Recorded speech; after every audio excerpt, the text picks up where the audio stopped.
အခုကျွန်တော်ဟို screen ရောမြင်လာမသိခင်ဗျဟိုကျွန်တော်ကဟိုစတဲ့ဟို slide မတင်တော့ဘူးပေါ့နော်တချို့တွေကြတော့ဟို slide တွေနဲ့တော့ကျွန်တော်ကြတော့အမျိုးဟိုကြောက်တင်ပုံမှာမြေပြူနဲ့ချစ်ရတယ်လို့ပုံမျိုးတင်တာပဲပကွာသနာပါတော့ကျွန်တော်ကအဲ့လိုမျိုးတင်တာဗျမြင်ရလားမသိဘူးဗျဟာ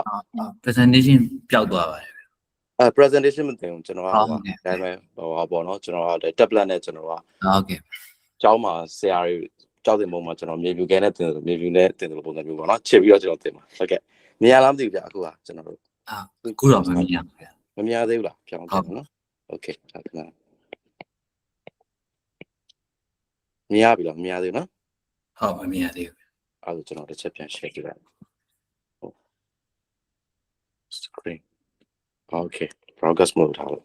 sorry ပါဟုတ်ကဲ့မြင်ရပါပြီဗျနော် okay ဟုတ်ပြီ okay အဲ့ဒါကျွန်တော်တို့စလိုက်ကြအောင်ဗျာနော်ဘာလို့ဒီခုကကျွန်တော်2ရက်ပဲတင်ပါဆိုတော့ကျွန်တော်2ရက်လုံးကျွန်တော်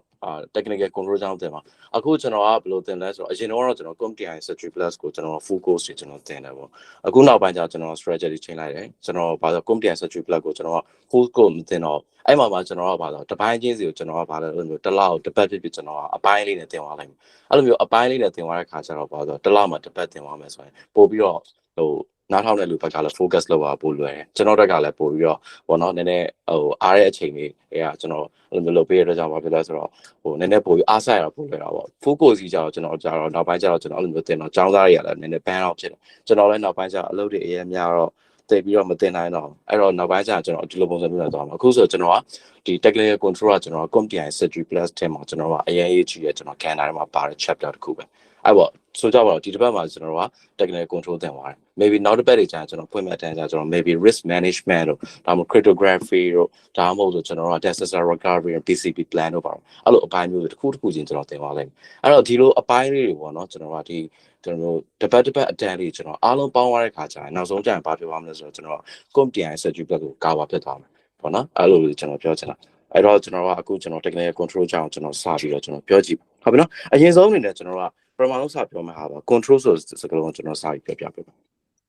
ကိုဒီနေ့တင်ပါလဲကျွန်တော်က technical surgery control ဟုတ်ပြီအဲ့တော့အရင်ဆုံးအနေနဲ့ control ဆိုတာဘာလဲဆိုတာသိသင့်လို့လိုရတယ်ဥပမာ control ဆိုတာဘာလဲမြန်မာလိုဘာသာပြန်မယ်ဆိုတော့ကျွန်တော်ထိန်းချုပ်မှုပေါ့ဟုတ်တယ်မလားဒါပေမဲ့ကျွန်တော် cyber security မှာကျတော့ control ဆိုတဲ့စကားလုံးဘယ်လိုမျိုးသုံးလဲဆိုတော့ကျွန်တော်တို့ဒီနေ့ကျွန်တော် online မှာရှိနေတဲ့အချက်လက် data တွေကိုကျွန်တော်တို့ကဟုတ်ပြီနော်လာပြီးတိုက်ခိုက်နေတယ်ကျွန်တော်က cyber attack တွေ attacker ရဲ့ cyber attack တွေပြီးတော့ပါတော့ malware ကျွန်တော်ကြားဘူးမှာ malware ဆိုတာကျွန်တော်ကအဖြတ်မောက် software ပဲဟုတ်ပြီနော်ဟိုမှာကျွန်တော်တို့ဟိုအရင်တော့ကြားဘူးနေကြ virus တို့ပါတော့ဒီနေ့ခေတ်မှာတော့ virus တို့ပါတော့ဘယ် hacker မှမသိမရှိတော့ဒီနေ့ခေတ်မှာပို့ပြီးတော့ modernize ဖြစ်လာတယ်ပေါ့နော် hacker တွေသူတို့ပို့ပြီးတော့ money making လုပ်လို့ရမယ်ကျွန်တော် ransomware လို့ program မျိုးတွေဟုတ်ပြီနော် backdoor တို့ trojan horse တို့ဒီလိုကောင်မျိုးတွေ hacker တွေကပို့ပြီးတော့ OTP ရေးလာကြတယ်ဒါဆို malware ပေါ့အဲ့လို malware တွေကျွန်တော် hacker ရဲ့ cyber attack တွေဒါတွေကိုကာကွယ်ပေးနိုင်တဲ့ကျွန်တော်ကအရာတွေအကုန်လုံးကျွန်တော် control လုပ်ခေါ်ဟုတ်ပြီနော်အဲ့လိုပုံစံမျိုး control လုပ်ခေါ်ဟိုဟုတ်ပြီအဲ့တော့ control မှာကျွန်တော်ပြောမယ်ဆိုကျွန်တော် control မှာအားလုံးအဓိကပြောမယ်ဆို3မျိုးရှိတယ်ဗျအဲ့လိုမှတ်ထားဖို့လိုပါတယ်ပထမဆုံးအနေနဲ့ control ကြောင့် technical control လို့ခေါ်တယ် control နောက်တစ်ခုကကျတော့ကျွန်တော်ကဘာလဲဆိုတော့ကျွန်တော် physical control လို့ခေါ်တယ်နောက်တစ်ခုကကျတော့ administrative control အဲ့တော့ဒီနေ့မှာကျွန်တော်ပြောမှာပါ technical control ကြောင့်ကျွန်တော်ပြောပြပေးမှာဟုတ်နော် technical control ဆိုတာဘာဆိုနီးပညာနဲ့ဆိုင်တဲ့ကျွန်တော် control တွေပေါ့ဥပမာအားဖြင့်ဆိုတော့နီးပညာနဲ့ဆိုင်တဲ့ control ဆိုတော့ဘာတွေကိုကျွန်တော်ကာကွယ်ပေးမှာလဲနီးပညာနဲ့ဆိုင်တဲ့ကျွန်တော် attack တွေကိုကာကွယ်ပေးမှာဥပမာဆိုကြခုနကပြောဆို example ဆိုကျွန်တော်ဒီနေ့ခေတ်မှာကြားဘူးကြပါလိမ့်မယ် DDoS attack ဟုတ်ပြီနော် DDoS attack ဆိုတာဘာလို့တာဆိုတော့ကျွန်တော်က hacker ပါဆို connection တွေအများကြီးကိုဖန်တီးပါဆိုတော့သူတိုက်ချင်တဲ့ server ကို connection တွေအများကြီးပြစ်လွတ်လိုက်တယ်အဲ့တော့ဘာဆို server down ရတယ်ပေါ့နော်ဥပမာဆိုကြပါဒါ server ဆိုပါတော့ဒါ web server ပေါ့ဥပမာ example ပြောမယ်ဆို google.com လို့ဘာလို့ပေါ့နော်အမျိုးပေါ့အဲ့တော့ hacker ကဘာလို့လဲဒီမှာဆိုကျွန်တော်က hacker ပေါ့ဒါ example ကျွန်တော် control ကြောင့်ဥပမာပြပြတော့ hacker က DDoS attack ကိုတိုက်တယ်DDoS attack တိုက်ဖို့ဆိုကျွန်တော်ကဘာလဲ hacker အရင်ဆုံးဘာဖြစ်လို့ဆိုကျွန်တော်က internet ပေါ်မှာကျွန်တော်လုံခြုံရေးဆိုင်ရာအားနေတဲ့ကျွန်တော် computer တွေအများကြီးကိုအရင်ဆုံး hack လုပ်ဖို့လိုရတယ် hack လုပ်ပြီးတော့အဲ့ computer တွေကိုအကူညီအောင်ဆင်ပါပြီးတော့ connection တွေအများကြီးပါပြီလဲဆိုတော့ဒီကိုတိုက်ချင်တဲ့ web server target web server ကို connection တွေအများကြီးပြည့်တော့ပါ connection တွေအများကြီးကိုဒီ web server လက်ခံရရှိတဲ့အခါကျတော့ကြာလာတော့ပါဒီ web server သူလက်ခံနိုင်တယ်သူ process လုပ်နိုင်တယ် incoming connection ပမာဏတွေပို့ပြီးတော့ကျော်လွန်နေတော့ပါကြာလာတော့လက်ခံတော့ပါဒီ web server ကြီးကထားသွား ဟုတ်ပြီနော်ဒါဘာလို့ထားမှာလဲဆိုကျွန်တော် hacker technique DDoS attack လို့ဒီနေရာမှာကျွန်တော်က technical control မရှိဘူး DDoS attack ဆိုတာဒါ technical ပဲဟုတ်တယ်မလားအဲ့တော့ဘာလို့နီးပညာသုံးပြီးတိုက်ခိုက်တဲ့ attack ကိုအဲ့တော့ဘာလို့ဆိုတော့ DDoS attack တိုက်ခံဆိုတာဘာလို့လဲဒီ web server မှာရှိလို့ဆိုတော့ control မရှိလို့ခုနကကျွန်တော်ပြောသလိုပဲ control ဆိုတာဘာလို့လဲဆိုတော့ cyber attack တွေကိုကာကွယ်ပေးတဲ့ action ကိုကျွန်တော် control လို့ခေါ်ဟုတ်ပြီနော်အဲ့တော့ဘာ control မရှိလို့အဲ့ဒါမျိုးဆိုကျွန်တော်ကဘယ်လိုဟာမျိုး DDoS attack ကိုကားခြင်းလဲဆိုကျွန်တော်ကဘယ်လို control မျိုးကျွန်တော်သုံးဖို့လိုအပ်တယ်ဟုတ်ပြီနော်ဥပမာဆိုကျွန်တော်က market ထဲမှာဆိုကျွန်တော်ဘာရှိချလဲဆိုတော့ကျွန်တော် anti DDoS system ဆိုတာရှိတယ် anti DDoS ဟုတ်ပြီနော် anti DDoS system ဆိုတာရှိတယ် anti DDoS system ဆိုတာရှိတယ် anti DDoS system ဆိုတာဘာလို့ဟာမျိုးဆိုအဲ့လိုဒီလိုပုံစံမျိုးပေါ့ကျွန်တော် web server တွေအများဆုံးအဖြစ်ရှိမှာကျွန်တော်သုံးတာများဟုတ်ပြီနော်ဒီလိုမျိုးဒီနေ့ခေတ်မှာဆိုကျွန်တော် DDoS attack တွေလာတာပေါ့နော် organization တွေကိုတော်တော်များ DDoS attack တွေတိုက်ကြ DDoS attack တွေလာတော့ဘာဖြစ်လဲ organization တွေသူတို့ရဲ့အရေးကြီးတဲ့ critical server ကြီးက down လို့မရဒီ critical server ကြီး down သွားတဲ့ခါကျရင်သူတို့ကဒီ second နဲ့မြ minute နဲ့မြဒီ organization ကကျွန်တော်ပတ်စံဆုံးရှုံးမှုတွေအများကြီးဖြစ်အဲ့တော့ဒီလိုတန်မျိုးကာကွယ်ဖို့ DDoS attack ကာကွယ်ဖို့ဘာလို့လဲသူတို့ရဲ့ဒီ web server တွေသူတို့ critical server တွေမှာဘာလုပ်ကြလဲဆိုတော့ anti DDoS solution ကိုကျွန်တော်ကဘာလုပ်ကြလဲ apply လုပ်လာကြအဲ့တော့ဘာလို့လဲဆိုတော့ anti DDoS solution ကကျွန်တော်ရှိသွားပြီဆိုဘာဖြစ်သွားမလဲဆိုတော့ hacker event တို့ DDoS attack တိုက်ရတော့မှာဘာဖြစ်လဲဆိုတော့ဒီ DDoS attack တွေအကုန်လုံးဒီ anti DDoS solution ဘာလုပ်ပေးနေ prevent လုပ်ပေးမှာဟုတ်နော်အဲ့တော့ဘာကျွန်တော်ရဲ့ဒီ server မထိတော့ဘူးပေါ့ဟုတ်ပြီနော်ဒါဆိုကျွန်တော်ကဒီ anti DDoS system ဒီဘာလို့ဒါ control ပဲဟုတ်နော်ဒါ technical control ပဲဟုတ်ပြီနော်အဲ့တော့ကြောင့်ကျွန်တော်က control ဆိုတာဒါမျိုးဥပမာအဖြစ်ကျွန်တော်ပြောပြ technical control ဆိုတာဒါမျိုးပြော technically ကကျွန်တော်ကာကွယ်ပေးတာ technical နဲ့ပတ်သက်တဲ့ attack တွေဥပမာဒါ DDoS အပြင်ကျွန်တော်တခြား technical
hello ဆရာဟုတ်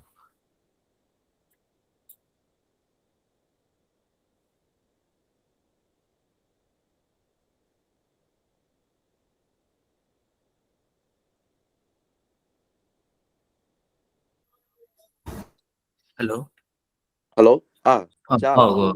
mute ဖြစ်သွားတယ်ဗျခုနက ဟုတ်ခဏမျိုးဖြစ်သွားလားဘယ်ထိရောက်သွားလဲမသိဘူးကျွန်တော်ဆွဆက်ပြောနေ2မိနစ်လောက်ပဲရှိသေးတယ် mute သွားပြောတာပဲရှိသေးတယ် okay အဲ့ကျွန်တော်ပြန်ပြောလိုက်မယ်နော်မျိုးဖြစ်သွားတယ် okay ဒီကနေပြန်ပြောလိုက်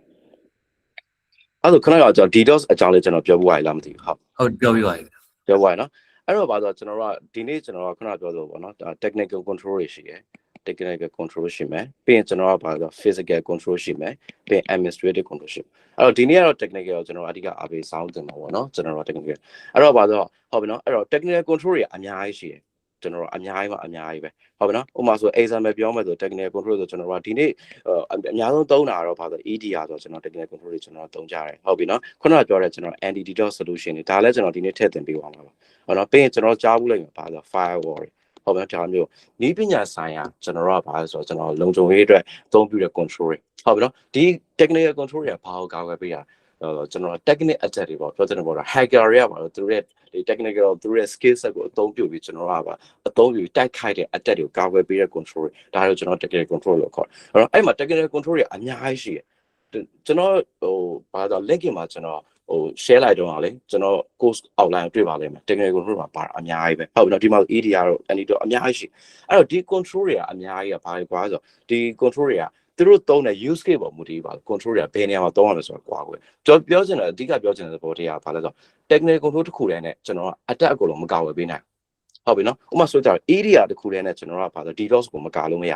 area ဘာလို့တာဆိုတော့ကျွန်တော်ကဒီ malware တွေဟုတ်ပြီနော်ကျွန်တော်ကဒီမျိုး ransomware တို့ကျွန်တော်ကဒီမျိုးပေါ့နော်ကျွန်တော် malicious software တွေအဓိကကာဝယ်ပေးတာဟုတ်ပြီနော်အဲ့လိုပဲကျွန်တော် anti DDoS solution ဆိုလို့သူကဘာလို့တာလဲဆိုတော့ကျွန်တော်က DDoS attack ကိုပဲကာဝယ်ပေးတာဟုတ်ပြီနော် DDoS တော့တည်ရနော်ခုနကကျွန်တော်ပြော connection တွေအလုံးပြစ်ထည့်ပြီးပါပြီးတော့ server down လုပ်တာဒီကသူရဲ့ purpose က system တွေ down ဖို့ပဲဟုတ်ပြီနော်အဲ့တော့ DDoS attack ဆိုကျွန်တော်ကဘာလဲ area သွားသုံးလို့မရဘူးDDoS ဆို anti DDoS solution ကျွန်တော်သုံးရပါဘောနော်အဲ့လိုမျိုးအဲ့တော့ဘာဆိုကျွန်တော်က use case ကိုကျွန်တော်သိဖို့လိုရတယ်ကိုကဘာကိုကောက်ွယ်မှာလဲကိုကောက်ွယ်မဲ့အရာကိုသိပြီဆိုရင်ဘာလဲဆိုဟုတ်ပြီနော်ဒါကိုကောက်ွယ်ဖို့အတွက်ငါတို့ဘယ်လိုမျိုး technical control သုံးမလဲဆိုတော့ကျွန်တော်သိဖို့လိုရတယ်အဲ့ဒါကြောင့်ဒီနေ့မှာကျွန်တော် technical control တွေအကြောင်းပြောရလိမ့်မယ်ပြောရပြီးတဲ့အခါကျရင်ဘာသိသွားမလဲဆိုတော့လူချင်းမင်းတို့ကဘာပြောရမလဲဆိုတော့ဒီလို case မျိုးဆိုရင်ဟုတ်ပြီနော်okay ဆိုတော့ example ပြောပြအောင်နော်ဆိုကြပါလူချင်းမင်းတို့ကဘာပြောဆိုတော့ရုံးမှာ security professional လို့ရပါတနေ့ကျတော့ပါဆိုကိုယ့်ရဲ့တတိယမေးဟုတ်ပြီငါရုံးမှာကွာဟုတ်ပြီနော် insider တယောက်ရှိရလို့ငါထင်တယ်ဟုတ်ပြီနော် तू ကပါငါတို့ရုံးရဲ့အရေးကြီးအချက်လက် data တွေကိုအပြင်ဘက်ကိုပို့နေတယ်လို့ထင်တယ်ဒါပေမဲ့ငါဘယ်သူမှလည်းငါမသိအဲ့တော့ငါဒါကိုသိချင်တယ်အဲ့တော့ငါဘာ technical control ငါသုံးအောင်လဲငါပြောပြပေးအဲ့လိုမျိုးမေးတဲ့ခါကျရင်ကိုကဘယ်လို solution မျိုးချပြအောင်ဥပမာ technical control မှာဆိုဒါမျိုးဒီလိုရာမျိုးဆိုကျွန်တော်ဘာကိုသုံးအောင်လဲဆိုတော့ DLP ကိုသုံးအောင် data loss prevention ပေါ့ဟုတ်ပြီနော်အဲ့လိုပုံစံမျိုးနောက်ထပ် use case တစ်ခုနဲ့ထပ်ပြပြပါဘောနော်ဥပမာပဲဟုတ်ပြီနော်ငါတို့ရုံးမှာတော့ web server ရှိတယ်ဟေ့ဒီ web server တွေက e-commerce web server ဒီ web server တွေကနေမှဆင်ပါတော့ငါတို့ကဘာလို့ဈေးရောင်းနေဒီ web server တွေကဒီ minute လိုက်မြောက်ငါတို့အတွက်ဘာဖြစ်လဲဆိုတော့ကျွန်တော်ပတ်စံတွေအများကြီးဝင်တယ်လုံးဝ down လို့မရဟုတ်ပြီနော်အဲ့တော့ဘာဖြစ်လဲဒါတွေမ down လို့ဘာဖြစ်လဲဆိုတော့မင်းအနေနဲ့ကာဝယ်ပို့လို့ရတယ်အဲ့တော့ဘာဆိုဟုတ်ပြီနော်အဲ့တော့ကျွန်တော်ကစဉ်းစားဒီ web server တွေဘာလို့ down နိုင်တာ risk ကိုစဉ်းစားအောင် web server down နိုင်တဲ့အချက်ကသူ့ဘက်သူကျွန်တော်အထက်ကဟုတ်ပြီနော်ကျွန်တော် motherboard ကcircuit failure ဖြစ်သွားတာဒါမှမဟုတ် software crash ဖြစ်တာဒါမျိုးရတာထောင်းတာဒါပေမဲ့ cyber security ကပြန်တွေ့ကြည့်မယ်ဆိုတော့ web server တွေ down လဲဆိုတာ DDoS attack လောက်ခံနိုင်ရင်လည်းမ down နိုင်ဘူးလား because web server ဆိုတာဘာဖြစ်လဲ internet ကို public facing ဖြစ်တယ် internet မှာရှိနေဘယ်သူမှမဆိုပါတော့ဒီ web server ဘာလို့ရလဲ access လုပ်လို့ရပြောချင်တဲ့ body ကပုံမှန် user ရောဟုတ်ပြီနော်ပုံမှန် customer ရော maybe attacker ဆိုတာဒီ web server သူမြင်နေရဆို hacker ဘာလို့ရဒီ web server ဘာလို့ရလဲ DDoS attack တိုက်လို့ရခုနကကျွန်တော်ပြောသလိုပေါ့ connection တွေအလုံးအပြည့်သွင်းသွားဒီ web server တောင်းလို့လာရအဲ့တော့ဒီ web server တောင်းက computer ဆုံးရှုံးမှုတွေအများကြီးဖြစ်သွားအဲ့တော့ဒါတို့ DDoS ရှိ DDoS ငါတို့ကောင်းလို့ဘာလုပ်မလဲဟုတ်လားငါတို့ anti DDoS solution ငါတို့သုံးရမယ်ဟုတ်ပြီနော်အဲ့လိုပုံစံမျိုးပေါ့ use case ကိုကျွန်တော်စဉ်းစားတတ်ဖို့လိုပါတယ်ဟုတ်ပြီနော် okay အဲ့တော့ technical control တွေကိုကျွန်တော်စပြီးပြောမယ်ဆိုပထမဆုံးအနေနဲ့အရေးကြီးတဲ့ control ကိုစပြောပြဒါကကျွန်တော်တို့ cyber security မှာလုံးဝအခြေခံ control ပဲဒါကိုမသိလို့မရဘူးပေါ့နော်အကုန်လုံးသိရကျွန်တော်တို့ကcyber security မှာ trend တွေအများကြီးရှိတယ်blue team ကိုဟုတ်ပြီနော် SOC ကျွန်တော် red team တို့ဟုတ်ပြီနော်ကျွန်တော် pen test လုပ်တာတွေဟုတ်နော် GRC လို့ပုံစံမျိုး policy governance တွေ security audit လုပ်တာတွေဟုတ်ပါ trend တွေအများကြီးရှိဒါပေမဲ့ကိုကဘယ် trend ပဲသွားပါစေကျွန်တော်က basic security control ကိုကျွန်တော်နားလည်ဖို့လိုတယ်ဟုတ်ပြီနော်အဲ့တော့အရင်ဆုံးစပြောမှာ firewall ကြောင့်စပြောမှာဒါ firewall ဆိုကျွန်တော်တို့အကုန်သိပါပဲဟုတ်ပြီနော်ကျွန်တော်တို့သုံးနေတဲ့ Windows operating system မှာတော့ firewall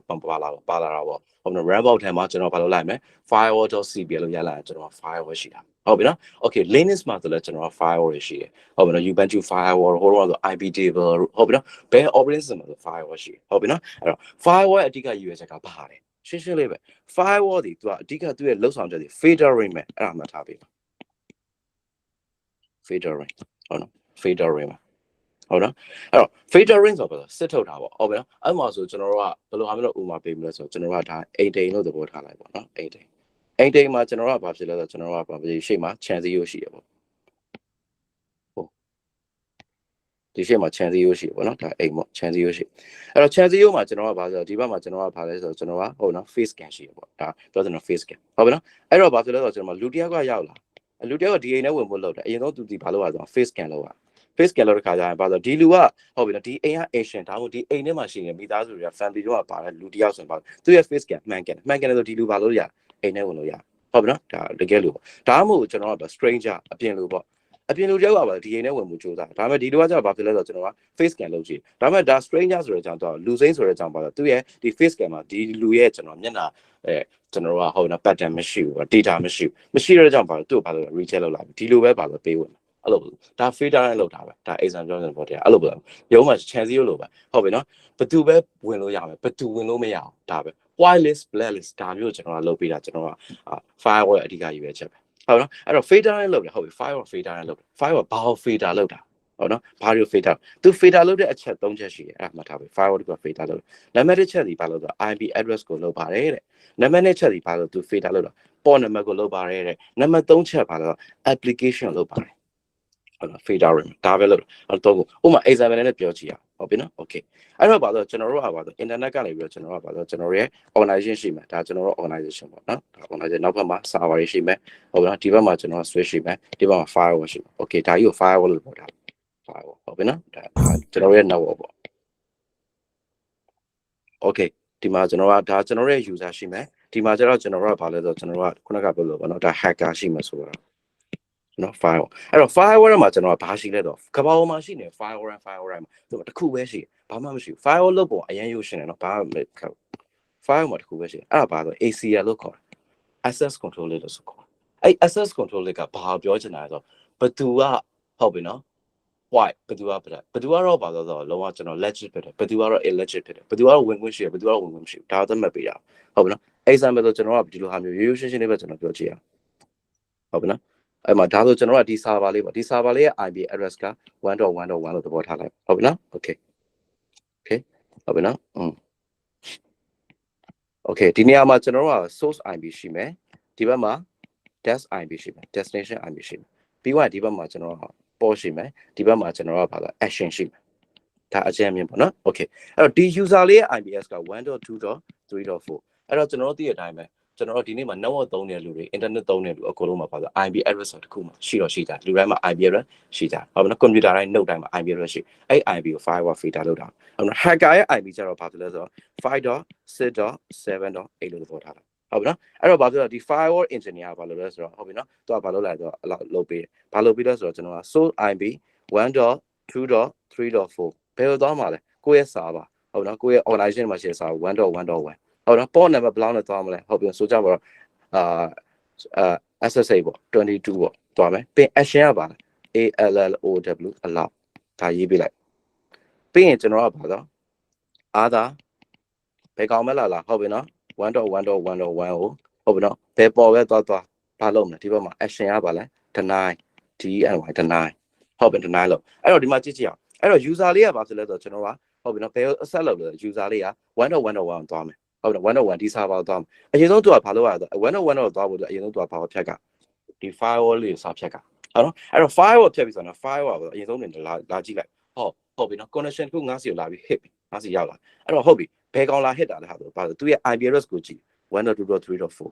okay 1.2.3.4 အဲ့တော့သူရဲ့ firewall သူရဲ့ ACL ထဲမှာကြည့် 1.2.3.4 ပါလာငါ့ရဲ့ ACL ထဲမှာဟုတ်ပြီ source IP okay ပါတယ်ဟုတ်ပြီဒီကောင်ဘယ်သွားချင်တာလဲ 1.1.1 သွားတာ okay ဟုတ်ပြီသူရဲ့ ACL ထဲမှာကြည့် 1.1.1 okay မှန်တယ် port number ကဘယ်လောက်လဲ SSA 22နဲ့လာ okay မှန်တယ် connection 3ခုလုံးမှန်နေပြီပြီး action လည်းပါပြီလေ allow အဲ့တော့ဒီ connection လေးကိုဘာလုပ်ပေးလိုက် pass ပေးလိုက်ဟုတ်ပြီနော်ဒါ firewall ပဲ okay ဒုတိယဟာကိုစဉ်းစားကြည့်အောင်ကျွန်တော်အရောင်လေးပြောင်းပေးလိုက်မယ်နည်းနည်းလေးပို့ပြီးမြင်သွားလို့အနေရောင်လေးသွား okay ဒီမှာ hacker ဘာလုပ်ပြီလဲဆိုတော့ကျွန်တော် file ကိုထုံးတဲ့အတိုင်းပဲ 1.1.1 သွားမယ်ဟုတ်ပြီနော် maybe attack လုပ်တာဖြစ်ဖြစ် maybe traffic ကိုစမ်းပြီးတော့ test လုပ်တာ post scan လုပ်တာဖြစ်ဖြစ်ပေါ့နော်ကျွန်တော် traffic ကို initiate လုပ်ပြီးဆိုတော့ဘာဖြစ်လဲဆိုတော့အဲ့မှာ firewall လာထိအဲ့တော့ firewall ကြည့်တယ်လာပြန်ပြီနောက်ထပ် connection တစ်ခုငါ့ကိုလာ hit ပြန်ပြီ okay ဟုတ်ပြီနော်ဒီကောင် IP address ကဘယ်လောက်လဲကြည့်လိုက် 5.6.7.8 ကြည့်လိုက်တယ်ဒီသူရဲ့ဘာ source IP ထဲမှာ तू allow လုပ်ထားတာ ACL ထဲမှာ allow လုပ်တာ 1.2.3 ပဲရှိအဲ့တော့ဘာနဲ့သွားပြီးအကျုံးမလား 5.6.7.8 ဘာနဲ့သွားပြီးအကျုံးလားအားသားလည်းမရောက်ပါဘူးလားရောက်ပါပြီးတော့ဒီကောင်ပဲတော့1.1တော့သွားတာအဲ့ဘယ်ကြိုက်တဲ့ပေါ့ပဲလား तू SSA မကားလို့ဟုတ်နော် RDP ပဲသွားကျွန်တော်ပြောချင်တယ်ပေါ့တရားဟုတ်ပြီနော် HTTPS ပဲသွားကြိုက်တဲ့ပေါ့သွားဘယ်ပေါ့ပြောအော်ပြီးရင်ပါဆို action ကပါကြီးလဲ deny ဟုတ်မလားအဲ့တော့ deny ဆိုတဲ့အကြောင်းပါပြောဒီကောင်ဘာလို့လိုက်လဲဘလော့ချပြီလဲအဲ့တော့ဘာဆို hacker ရဲ့ connection ပြောချင်တယ်မှာ hacker ရဲ့ကျွန်တော်ကဟုတ်ပြီနော် server ဖြစ်တဲ့ 1.1.0 စီသွားတဲ့ connection ဒီပါဆို fail ဖြစ်သွားဒါပဲ firewall ဒီကရွေးချက်ကဒါပဲရိုးရိုးရှင်းရှင်းလေးပဲ firewall ဒီဘာဖြစ်လဲဆိုတော့ကျွန်တော်ကဝင်လာတဲ့ traffic ကို set အဲ့ traffic မှာကျွန်တော်ဒီ source IP address နဲ့ destination IP address သူ့ရဲ့ AC ထဲမှာပါတယ်ဆိုပေါ့အောင်မှန်ကန်မှုရှိရလားပြီးသွားဆိုကျွန်တော်ကအဲ့ connection ကပါလား allow လား deny လားဒါကိုကြည့်ပြီးတော့ဘာဖြစ်လဲဆိုတော့ဒီ traffic ကိုဟုတ်ပြီနော်လှုပ်ပေးမလားဒါမှမဟုတ်ဆို block မလား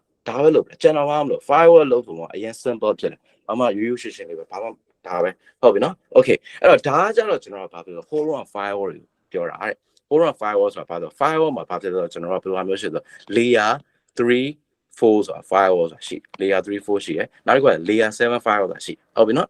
်ဒါလေးမှတ်ထားပေးဦး firewall မှာ layer 3 4ရယ်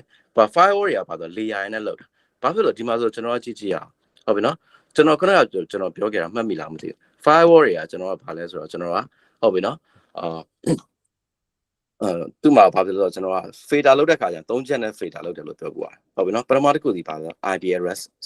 နောက်တစ်ခုဒီပါလဲ port နောက်တစ်ခုဒီပါလဲ app layer ဟုတ်ဒီမှာဆိုဒီ firewall ကိုကျွန်တော်ကြည့်လိုက်အခုကျွန်တော်ပြောတာ firewall မှာပါဆိုသူဒီဘာ fader လုပ်လဲဒီမှာကြည့်လိုက် IP address ဟုတ်ပြီ IP address လုပ်တယ်ပြီးရင်ပါလဲ port number ကိုလည်းသူပါလဲ fader လုပ်ပေးနိုင်ဒါပေမဲ့ဒီ ACL တော့ဘာမှပါဘူးလို့ကျွန်တော်ကြည့်ချင်းအဲ့မှာပါတာတွေ့လိမ့်မယ်တွေ့လား application မပါ application fader မဟုတ်ဘူးနော်အဲ့တော့ဒါမျိုးကြတော့ကျွန်တော်က IPT layer 3မှာသွားတယ် port ဒီ layer 4မှာဟုတ်နော်အဲ့တော့ပါဒီ firewall မျိုးဒီ layer 3 4ဒါဟိုတော့ legacy firewall တွေဟုတ်ပြီနော်ပြောတဲ့ body ရပါတော့ဟိုတော့ဆိုကျွန်တော်က Cisco ရဲ့ ASA firewall ဆိုကြားဘူးလားမသိဟုတ်ပြီနော်ဟိုတော့ဆိုကျွန်တော် Cisco ASA တော့ပါတော့ layer 3 4ပဲဒါတွေကကျွန်တော်က9020ကသုံးခဲ့တာဒါပေမဲ့နောက်ပိုင်းမှာကျွန်တော်ပါတော့ attack တွေကအရင်ဆင်းပြလာတယ်ဟုတ်ပြီနော်ပြီးတော့ organization တွေကကျွန်တော် lower check ကကြီးမှလာတော့ကျွန်တော် layer 3 4 firewall နဲ့မလောက်တော့အဲ့ခါကျွန်တော်ဘာလုပ်လာကြလဲဆိုတော့ layer 7ကိုပါတော့လားအဲ့တော့ layer 7ကိုပါစစ်ပေးနိုင်တနည်းအားဖြင့် application level ပါစစ်ပေးနိုင်တဲ့ firewall ကိုကျတော့ဘာလို့ခေါ်လဲဆိုတော့ next generation firewall လို့ခေါ်တယ် okay ဆက်ကြည့်ခုဆက်သွားပြီ next generation firewall ဟုတ်ပြီနော် firewall ဒါမှမဟုတ်ပါ next gen firewall ဖြစ်သွားဟုတ်ပြီနော်အဲ့တော့ကျွန်တော်ကဘာလဲဆိုတော့ကျွန်တော်ကဟိုလုပ်ငန်းခွင်တွေမှာရောက်နေလူတွေတော့ဒါတွေကြားဖို့မှာပေါ့နော် next generation firewall ပေါ့ဒါပေမဲ့အခုမှကိုက cyber security စလိရလူတွေကြားတော့ပါတော့ဒါတွေက firewall သူတို့နားလဲ firewall ဒီလိုပေါ့ဒါပေမဲ့ next generation firewall ဆိုတာဘာကြီးလဲပုံမှန် traditional firewall legacy firewall နဲ့ဘာတွေကွာခြားမှုရှိလဲဒါကိုသိချင်တာမျိုးရှိကောင်းရှိလိမ့်ဟုတ်ပြီနော်အဲ့ခါကျရင်အခုဆိုသိသွားပါလိမ့်မယ် okay စကြည့်အောင်အဲ့တော့ next generation firewall ဒီဘာလုပ်ပေးနိုင်လဲသူဒီကျွန်တော်က fader လုပ်ပေးနိုင်တယ်ဟုတ်ပြီနော်ပြောချင်တယ်ပေါ့တဲ့နံပါတ်1ချက်ခုနကပြောသလိုပါဆို IP လဲ fader လုပ်ပေးနိုင်တယ်နံပါတ်2ချက်သူဒီပေါ်လဲ fader လုပ်ပေးတယ်နံပါတ်3ခုနကကျွန်တော်ပြောရပါ application level အဲ့တော့ application layer ပေါ့နော်ပြောချင်တော့ application level တော့အဲ့တော့ application တွေဒီဘယ် layer မှာ run လဲ OSI 7 layer 7 မှာ run အဲ့ဒါကြောင့်မို့တခါကျရင်သူကဘာလဲဆိုတော့ next generation firewall တခါကျရင်သူကဘယ်လိုခေါ်လဲဆိုတော့ layer 7 firewall လို့ခေါ်တယ်layer 7 firewall ဟုတ်ပြီနော်အတူတူပါပဲကျွန်တော်က next generation firewall layer 7အတူတူပဲဟုတ်ပြီနော်အဲ့တော့အတူတူပါဟုတ်ပြီနော်အဲ့တော့ဘယ်လိုပုံစံမျိုးလဲကျွန်တော်ပြောအဲ့တော့ IP နဲ့ပေါ်ရတော့ရတယ်ပြဿနာမရှိခုနကတော့ example မှာကျွန်တော်ပြောပြဖို့တော့နားလဲဝင်လာတဲ့ traffic ကိုတော့ဆွဲယူလိုက်တဲ့ firewall source IP address ဆွဲထုတ်တယ် destination IP address ကိုဆွဲထုတ်တယ်ပြီးရင်ကျွန်တော်ကဘာ port number ကိုကြည့်ပြီးရင် firewall ရဲ့ ACL မှာ deconnection တွေဆိုကျွန်တော် allow လား deny လားကြည့်ပြီးတော့ connection ကိုဝင်ခွင့်ပေးလားမပေးဘူးလားဆိုတော့သူဆုံးဖြတ်ဟုတ်ပြီ app ကကျွန်တော်ပါတယ် okay app ကကျတော့ပါတော့အမှကျွန်တော်ကြားဖို့ပါလိမ့်မယ်ဘယ်လိုဟာမျိုးလဲဆိုတော့တချို့တော့ယုံနေမှာပေါ့နော်ဒီလိုပုံစံမျိုးပေါ့ဒါယုံနေမှာဆိုကျွန်တော်ဝန်တန်းလေးရှိတယ်ဟုတ်နော်ဝန်တန်းလေးအဲ့တော့ပါတော့ကျွန်တော်ကဟိုလက်ရှိကျွန်တော်တို့ယုံမှာဆိုလဲဘာလို့ထားလဲဆိုတော့ Facebook တွေကပေးတုံးတယ်ရပြဿနာမရှိ Facebook ဘာလို့ဝန်တန်းတွေပါတော့အလုပ်ရှုပ်တယ်လို့တခါကျရင်သူတို့ဘာသာသူတို့နည်းနည်းပါးဟိုခေါင်းအေးအောင်လို့ social media တွေသုံးပါစေဆိုပြီးဘာဖြစ်လဲဆိုတော့ကျွန်တော် Facebook တွေကပေးတုံးတာရဒါပေမဲ့ပါတော့ Facebook တွေပါတယ်တုံးတဲ့ခါကျဘာပြဿနာဘာရှိလဲဆိုတော့ကျွန်တော်ကဟုတ်ပြီနော် Facebook မှာကျတော့ကျွန်တော်အဲ့လိုမျိုးရှင်းတော့ Facebook လိုဟာမျိုးကျတော့ Facebook မှာကျွန်တော်ဘာရှိလဲဆိုတော့ကျွန်တော်ကဟုတ်ပြီနော်ကျွန်တော်ကဘာရှိလဲဆိုတော့ပထမဆုံးအနေနဲ့ social network ရှိရလေဟုတ်တော့ Facebook ကျွန်တော်ကဘာသူရဲ့ Facebook app ကြီးရှိ Facebook main ရှိပြီးနောက်တစ်ခါ Facebook မှာကျွန်တော်က Messenger မရှိဘူးလား Facebook တော့ Facebook ပဲဟုတ်ပြီနော် app ဒါပေမဲ့ Facebook အောက်မှာသူက category query တွေရှိ Messenger ဟုတ်ပြီးတော့ကျွန်တော်ကဘာဆို Facebook မှာဘာဆို video မရှိဘူးလား Facebook video တွေရှိFacebook video တွေရှိရဟုတ်ပြီနော်အဲ့တော့ Messenger ရှိရ video တွေရှိရပြီးရင်ကျွန်တော် normal Facebook ပေါ့ပြောချင်တော့ပေါ်ရပါဆို Facebook မှာ social network only ပဲဟုတ်နော် social network SN only ပဲဟုတ်ပြီနော်ကျွန်တော်ကဟို Facebook page ကိုပို့နေမှာဗျာဟိုဘယ်သူတွေ post တင်ထားတဲ့ပုံတွေမြင်ရမှာဒါတွေပေါ့ဟုတ်နော် post တွေမြင်ရမှာဒါမျိုးဒါရိုးရိုး normal ပေါ့အဲ့မှာဆိုကျွန်တော်ကျ Facebook ကိုကျွန်တော် category ခွဲလိုက်ခါရင်ဘာတွေတွေ့လဲဆို Messenger တွေ့ရဟုတ်နော် video တွေ့ရ normal ကျွန်တော်က social network ရှိတယ်ပေါ့အဲ့မှာကျွန်တော်ကဘာလို့ဆိုတော့တချို့ရုံးနေကြဘာလို့ထားဆို normal Facebook ပဲပေးတော့ဘာလို့ပိတ်ထားလဲဆိုတော့ကျွန်တော်ကဒီ Messenger ပိတ်ထားပြီးရင်ဘာလို့ဆိုတော့ video ပိတ်ထား Facebook video ပိတ်ထားဘာလို့လဲဆိုတော့ကျွန်တော်က Facebook video တွေပါသုံးတဲ့ခါကျရင်ဘာလို့ကိုယ့်ရဲ့ရုံးရဲ့ကျွန်တော်က network မှာပါဆိုတော့ကျွန်တော် internet line ချတာမျိုးတွေဟုတ်ပြီနော်ကျွန်တော်က bandwidth consumption ဖြစ်တာမျိုးတွေ case တွေရှိအဲ့တော့တချို့ရုံးနေကြတော့မျိုးပေါ့နော် Facebook reel ဟုတ်ပြီနော်နောက်တစ်ခါကျတော့ဒီ Facebook video သုံးတာမျိုးတွေမကြိုက်ရတဲ့ဝန်ထမ်းတွေကိုဘာဖြစ်လို့သူတို့ဟိုအတွက်ဘာလဲဆိုတော့ social network ပေးသုံးထားတာရတဲ့ Facebook သုံးရတဲ့မင်းတို့တွေဘာမြင်ရတော့ပုံတွေမြင်ရမယ်တင်ထားတဲ့ပုံတွေမြင်ရမယ် post တွေမြင်ရမယ် share လို့ရဒါပေမဲ့ Facebook video မမြင်ရတော့ဟုတ်ပြီနော်အမျိုးပေါ့ Messenger သုံးလို့မရတော့အဲ့လိုပုံစံမျိုးပြောချင်တယ်က Facebook ဆိုတဲ့ application တွေတစ်ခုမှာထပ်ပြီးတော့အနုပဒုထပ်ခွဲလိုက်ခွဲပြီးတော့မှာဆိုဘယ်အပိုင်းကိုပဲပိတ်မယ်ဆိုတာမျိုးကစားအရင်မှပြောချင်တယ်က application level intelligence ရှိရလို့ခေါ်တယ် ဟုတ်ပြီနော်လော application level intelligence ရှိတယ်ဟုတ်ပြီနော်အဲ့လိုမျိုးပေါ့အဲ့ဒါမျိုးကျွန်တော်ကဘာလဲ app id filter လုပ်တယ်လို့ခေါ်တယ်မဆိုကြပါတော့ဒါ Facebook ကြီးဒီဟာကြီး main app ကြီးဟုတ်လား main application အဲ့အောင်မှာခဏကျွန်တော်ပြောလို့ Facebook အောင်ဘာရှိလဲအဲ့လို messenger ရှိတယ် messenger ရှိဟုတ်ပြီနော်ပြီးတော့ကျွန်တော် Facebook video ရှိမယ်ဟုတ်ပြီနော်အဲ့မှာဆိုကျွန်တော်ကပြင်ပါတော့ normal ပေါ့နော် social network ဘာညာရှိအဲ့မှာဆိုကျွန်တော်ကဘာလုပ်ထားလဲဒီမှာတော့ဘယ်လိုဟာမျိုး Facebook ဘာကိုပိတ်မလဲ messenger ပိတ်မယ် video ပိတ်ဟုတ်ပြီနော်ဒါလေးတော့ကျွန်တော်ကဘာလို့ခေါ်လဲ app id လို့ခေါ်တယ်မှတ်ထားပြီ application id app id အဲ့တော့ကျွန်တော်တို့အရင်တော့ဆိုကျွန်တော်အဲ့ Nespo မှာလည်းတော့ဆိုကျွန်တော်ကဘာလဲဆိုတော့ကျွန်တော်အဲ့လိုပေါ့ကျွန်တော်တို့တငယ်ချင်းတွေကအဲ့မှာ firewall engineer တွေများတော့နေ့တိုင်းလုပ်နေတော့အဲ့မှာကျွန်တော် Palo Alto firewall မှာဆိုကျွန်တော်ဘာလုပ်လဲဆိုတော့အဲ့လိုပေါ့နော် ban တွေကပိတ်ခိုင်းတာban တွေမှာ Facebook Messenger လေးတော့ပိတ်ပေးပါဟုတ်ပြီနော် Facebook video ပိတ်ပေးပါအဲ့ဒါဆိုကျွန်တော်အဲ့ firewall မှာတော့ဘာလုပ်ရဆိုလူတွေအကုန်လုံး Facebook ပိတ်တော့ရတယ်ဒီ set ကြီးတစ်ခုလုံးပေါ့နော်ဒီ network တစ်ခုလုံး Facebook ကိုအလောက်ဒါပေမဲ့ဘာဖြစ်လို့အဲ့ထဲမှာထပ်ပြီးဘာလို့ Messenger ဆိုတော့ဘာလို့ application ID ဘလောက်တာရှိတယ် app ID ဆိုကြပါတော့ဟုတ်နော် app ID 009ဆိုတာ Facebook Messenger ရဲ့ဟုတ်နော် Messenger ရဲ့ app ID ဟုတ်နော်အဲ့လိုဘာလို့009ကိုပိတ်လိုက်ပြီ firewall မှာထည့်ပိတ်လိုက်ပြီဆိုပါတော့ Messenger သုံးလို့မရတော့အဲ့လိုမျိုးပေါ့နော်ဥပမာဆိုကျွန်တော် video ဆို1 2 3ဆိုပါတော့ example ပေါ့ app ID 1 2 3ပိတ်လိုက်ပြီဆိုတော့ဘာလို့ဒီတရိုးလုံးကဘာလို့ video သုံးလို့မရအောင်အဲ့ဒါမျိုးပေါ့အဲ့ဒါမျိုးကျွန်တော်က application level ကျွန်တော်က filter လုပ်တယ်လို့ခေါ်တယ်ဟုတ်ပြီနော် app ID လေးကိုကစားတာဟုတ်ပြီနော်ရမှာနော်ဟုတ်ကဲ့မရှင်းတာရှိသေးလားမသိဘူးလောလောဆယ်ရှိဟုတ်မေးချင်တာရှိလား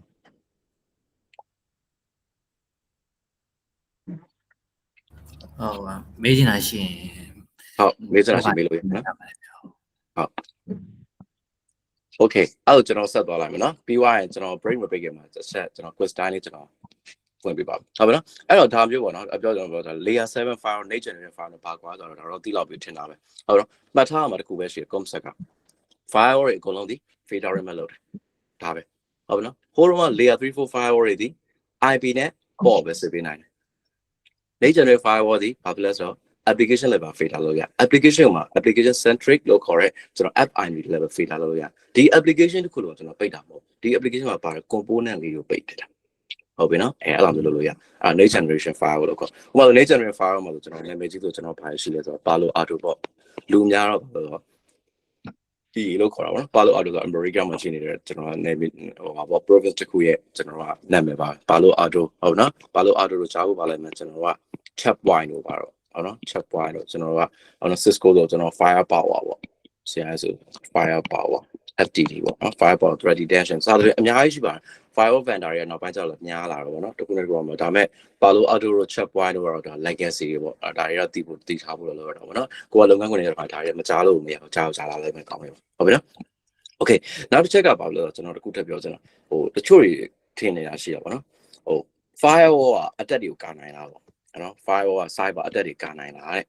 cyber အတက်တွေကိုကာနိုင်လားဟုတ်နော်မ cyber အတက်ဆိုခုနကလို DDoS တို့ဟုတ်ပြီနော်ကျွန်တော်တို့ post scan လာလောက်တာမျိုးတွေဟုတ်ပြီနော် exploitation လာလောက်တာမျိုးတွေပေါ့နော် hacker တွေတိုက်တဲ့အတက်တွေကိုကာကွယ်ပေးနိုင်လားဟုတ်မေးစားပါနော်လုံးဝပုံးမြင်တယ်ဆို firewall ပါခုနကကျွန်တော်ပြောတဲ့အတိုင်းဆို filter တခုပဲလုပ်ပေးတယ်ဟုတ်နော် hacker ရဲ့ IP ကိုကျွန်တော်သူ့ blacklist ထဲမှာထည့်ထားမယ်ဆိုတော့ hacker IP ဝင်လာရင်တော့ဘလော့မှာပေါ့ဒါပေမဲ့ hacker တွေတိုက်တဲ့ attack တွေရယ်ပေါ့နော်သူက attack traffic တွေမှာပါတယ် detail ပေးလို့တယ်လို့အားရတော့သူတို့မသိနိုင်အဲ့တော့ firewall တွေတချို့တွေကပြောဟာငါ firewall တွေက nature လုံးဝတကယ် high level high sophisticated attack တွေကိုကာကွယ်ပေးနိုင်အဲ့ဒါဘာလဲဆိုတော့ firewall မှာဘာလာလို့ဆို IPS function ပါလာလို့တဲ့အကြောင်းကာကွယ်ပေးနိုင်တယ်ဟုတ်နော်ကျွန်တော်ပြန်ပြောနော် firewall မှာဘာ function ပါလာရင်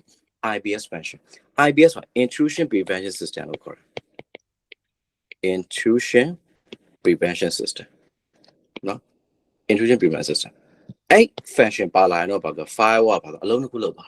ပထမတစ်ခုဒီ fader ပဲဟောနော် fader လို့ဆိုသူရဲ့ ACL ထဲမှာပါတဲ့ဟောနော် rule တိုင်းလို့အဲ့ ACL ကိုယ့်ရဲ့ network administrator ပါလို့ဟို organization လိုအပ်ချက်ရ rule လေးရေးပေးပေါ့အဲ့ rule တိုင်းမှာ firewall fader လောက်ပါဟုတ်ပြီနော်နောက်တစ်ခုကပါ IPS function ပါလာတော့ကျွန်တော် firewall ဘာလုပ်နိုင်လဲဆိုဝင်လာတဲ့ traffic တွေကိုမှကျွန်တော်ဒီ traffic တွေရဲ့အထဲတွေပါတော့ဝင်ဖက်နိုင်တာဟုတ်နော် traffic တွေပေါ့ဥပမာအားဖြင့်ဆိုဒါ traffic ကြီးပေါ့ network traffic တွေဆိုအဲ network traffic တွေမှာအဓိကအဖြစ်အရေးကြီးဆုံးပါ data payload ပဲ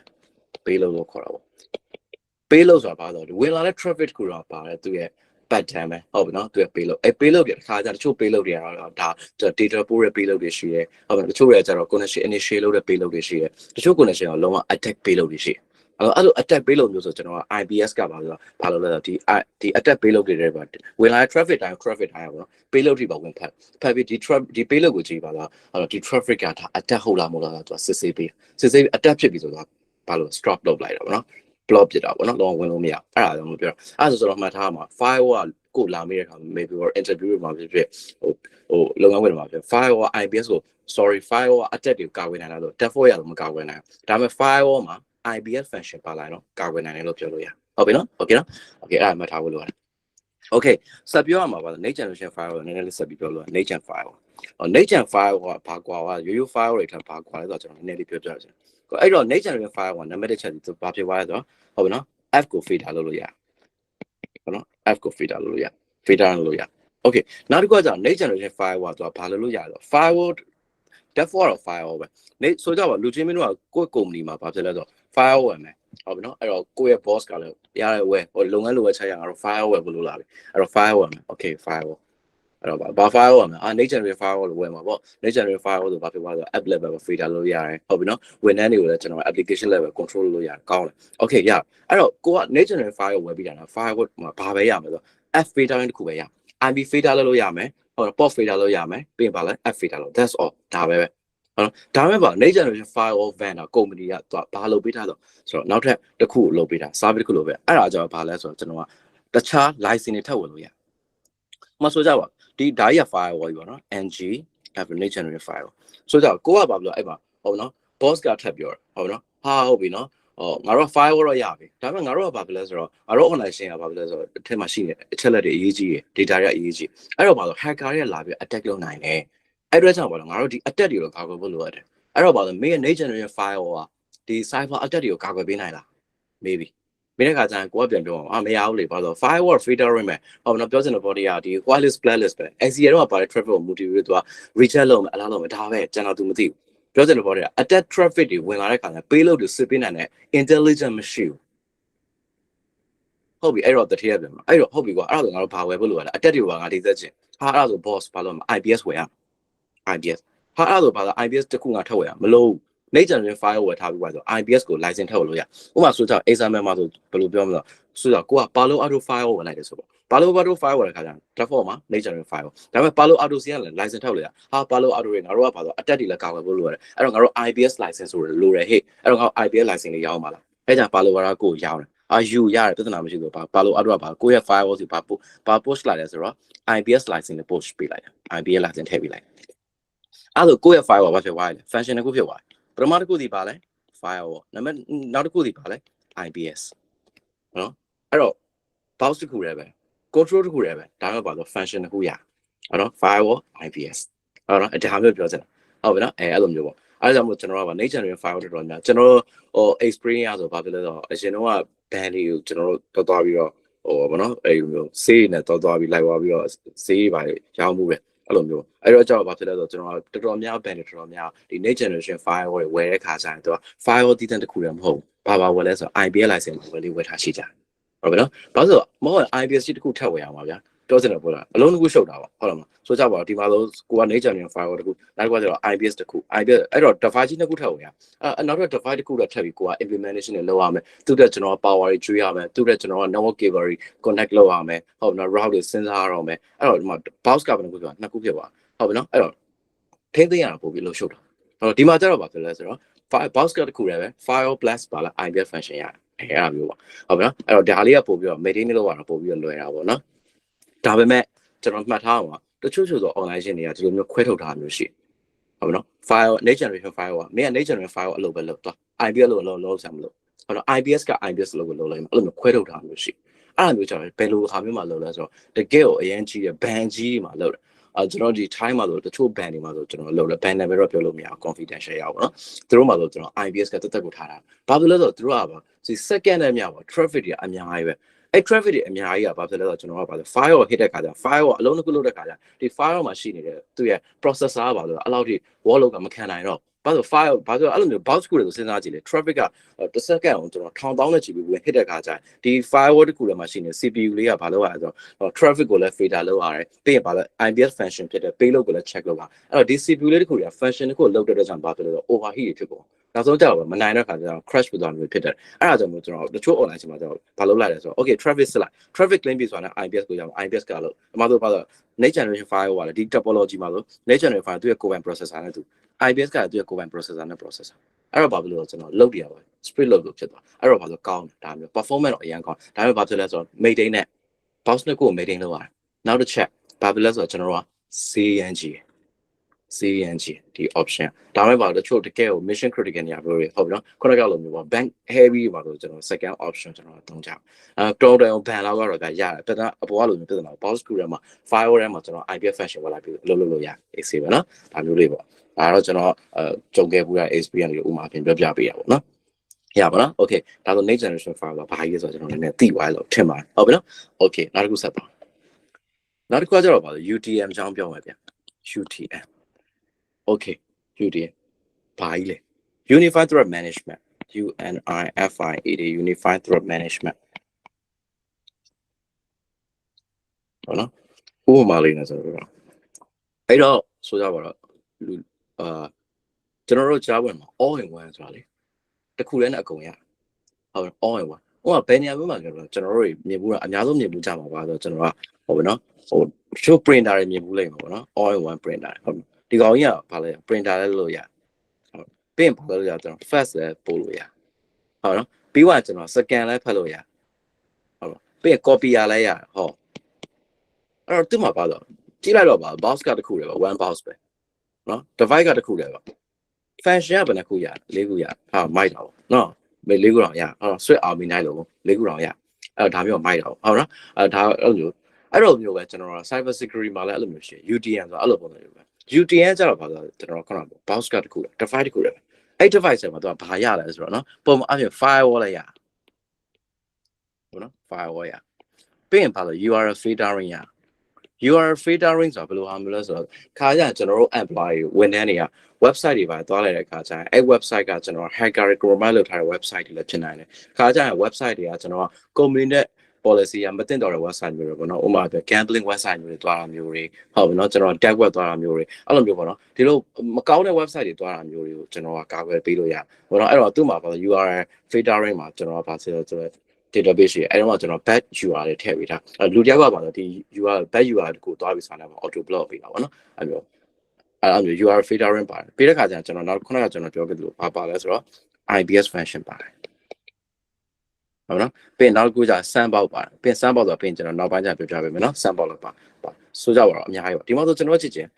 device ကတခုလည်းပဲအဲ့ device က UTM လို့ခေါ်တယ် UTM device တခုလည်းပဲဒါဘယ်နှခုရfeature လေးခုရခုနကပြောခဲ့ကျွန်တော်ဒီ all in one printer လို့ပုံစံမျိုးပဲဟုတ်မလား all in one printer ဆိုဘာဖြစ်လို့လဲ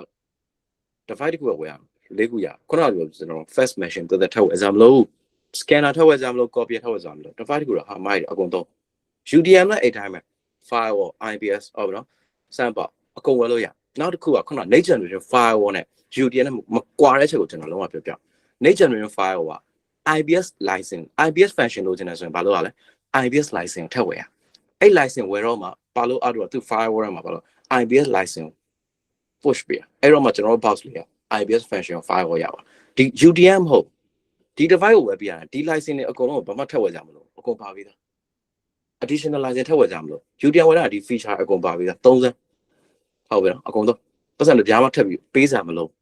အဲ့တော့မိုက်ဘူးလားရိုးရတွေးတော့မိုက်တော့ဗောနော်ဟာမိုက်တော့ဗောဟိုခုနက next generation file ငါဘာလို့ဝယ်ရတော့မှာလဲ next generation file တော့ဘာလို့မှာဝယ်ချင်းမှာငါပါ firewall ကြီးပဲရမှာဟုတ်ပြီနော်ဘာမှ IPS လည်းမရအောင် sandbox လည်းမရအောင်ဘာလို့ချင်းငါထပ်ပြီးပေးနေရအောင် ion နောက်တယ်ဟုတ်နော် UDN ကျဘလောက်မိုက်လဲဘောက်တစ်ခုပဲဝယ်လိုက်ရုံပဲဒီ security capability အကုန်ရတယ်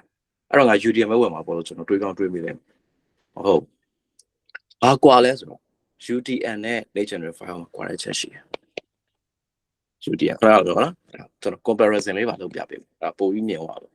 ဒါကျတော့ NGFW legendary file ဟုတ်ပြီ okay သူကွာတဲ့ချက်ကသူကကြပါတော့ multiple feature ပါ multiple function လို့ပြောလိုက်ပါ feature လား function ပါနော်ပြီးကျွန်တော်ကဟော no additional cost ပြီး cheap တယ်ဈေးကလည်းအရင်သက်တာ nature file တော့အများကြီးဈေးသက်တာသူကြတော့ကျွန်တော်ကပါတော့ဟုတ်ပြီနော်ပြောကျွန်တော် function ပါ secretion ပါခေါ်တာ function ပါ secretion ကဝယ်ရတာပေါ့နော် function တွေကိုထပ်ဝယ်ရကျွန်တော်ပြီးရင်တော့ပါလဲဆိုတော့ expensive ဈေးရန်ကြီးတော်တော်ကြီးရဲ့ဈေးရန်ကြီးတော်တော်မသုံးနိုင်ဘူးနော် next generation file ပေါ့ပြီးရင်သူ့ရဲ့ဒီနေရာမှာလာစားကွယ်တာဒီနေရာအဓိကအရေးကြီးဆုံးနေရာဝယ်ရနေရာဒီနေရာမှာစားကွယ် UTN ကျတော့ဘာဖြစ်လဲဆိုတော့သူကဘာဆိုတော့ကျွန်တော်တို့ဟုတ်ပြီနော် SMB က small to medium ဟုတ်နော်ကျွန်တော်တို့ business ကိုပြောတာဟုတ်နော် SMB ပြောတာဟုတ်နော် small to medium မှာသုံးတာ small to medium business မှာသုံးဟိုကောင်ကျွန်တော် enterprise မှာသုံးတာဟုတ်ပြီအဲ့တော့ enterprise ဆိုတာဘာပြောတာဟုတ်ပါ enterprise ဆိုတာဘာပြော enterprise ဆိုတာဘာလို့လဲဆိုတော့ကျွန်တော်တို့ဟိုဘောနော် processing တွေကျွန်တော်တို့ traffic count တွေအများကြီးလာဟုတ်ပြီနော်ပုံမှန်ကျွန်တော်တို့ small to medium ကျွန်တော် maybe ကျွန်တော်ဆိုကြဝန်ထမ်းဟုတ်ပြီ3-500ရှိမယ်ဒီလောက်ဆိုအဆင်ပြေဟုတ်ပြီနော် enterprise ကျတော့ဝန်ထမ်းတွေကထောင်ချီရယ်ပြီးရင်သူတို့ထဲမှာသုံးထားတဲ့ကျွန်တော်တို့ဟုတ်ပြီနော် device တွေဟုတ်ပြီနော် server တွေ data service တွေအရင်များအဲ့တော့ဘာလို့ဆိုတော့ကျွန်တော်တို့ connection တွေကပါဆို enterprise မှာဆိုကျွန်တော်ထောင်တောင်းတဲ့ချီဟစ်တာဟုတ်ပြီ gigabyte နဲ့ဟစ်တာဟုတ်တယ်အများကြီးပေါ့ဒီ UTM ကျတော့ပါဆိုသူကကျတော့ megabyte လောက်ဆိုအဆင်ပြေတယ် traffic က winline traffic က megabyte လောက်ပဲဟစ်တာ next generation file ကိုသုံးထားတဲ့ enterprise တွေ banking တွေကြောက်ပါဆို gigabyte နဲ့ဟစ်အဲ့လိုဟာမျိုးကျရင်ကျွန်တော်တို့ traffic တွေအများကြီးစောင့်တယ်အဲ့လိုမျိုးဆိုကျွန်တော်တို့က UTM မနိုင်ဘူးတဲ့ဟုတ်ပြီနော် gigabit traffic လို့ဟာမျိုး UTM မနိုင်အဲ့တော့သူကဘာကွာလဲဆိုတော့ကျွန်တော်ကဟုတ်ပြီနော်ကျွန်တော်ကအဓိကကွာ throughput ကွာမှတ်ထားမယ်ဒီနေ့မှာကျွန်တော်စကားတခုပြောရနော် throughput ကွာ throughput sorry လေရ THROUGH throughput UTM နဲ့ကျွန်တော်မှာကွာ throughput ကျတော့ UTM က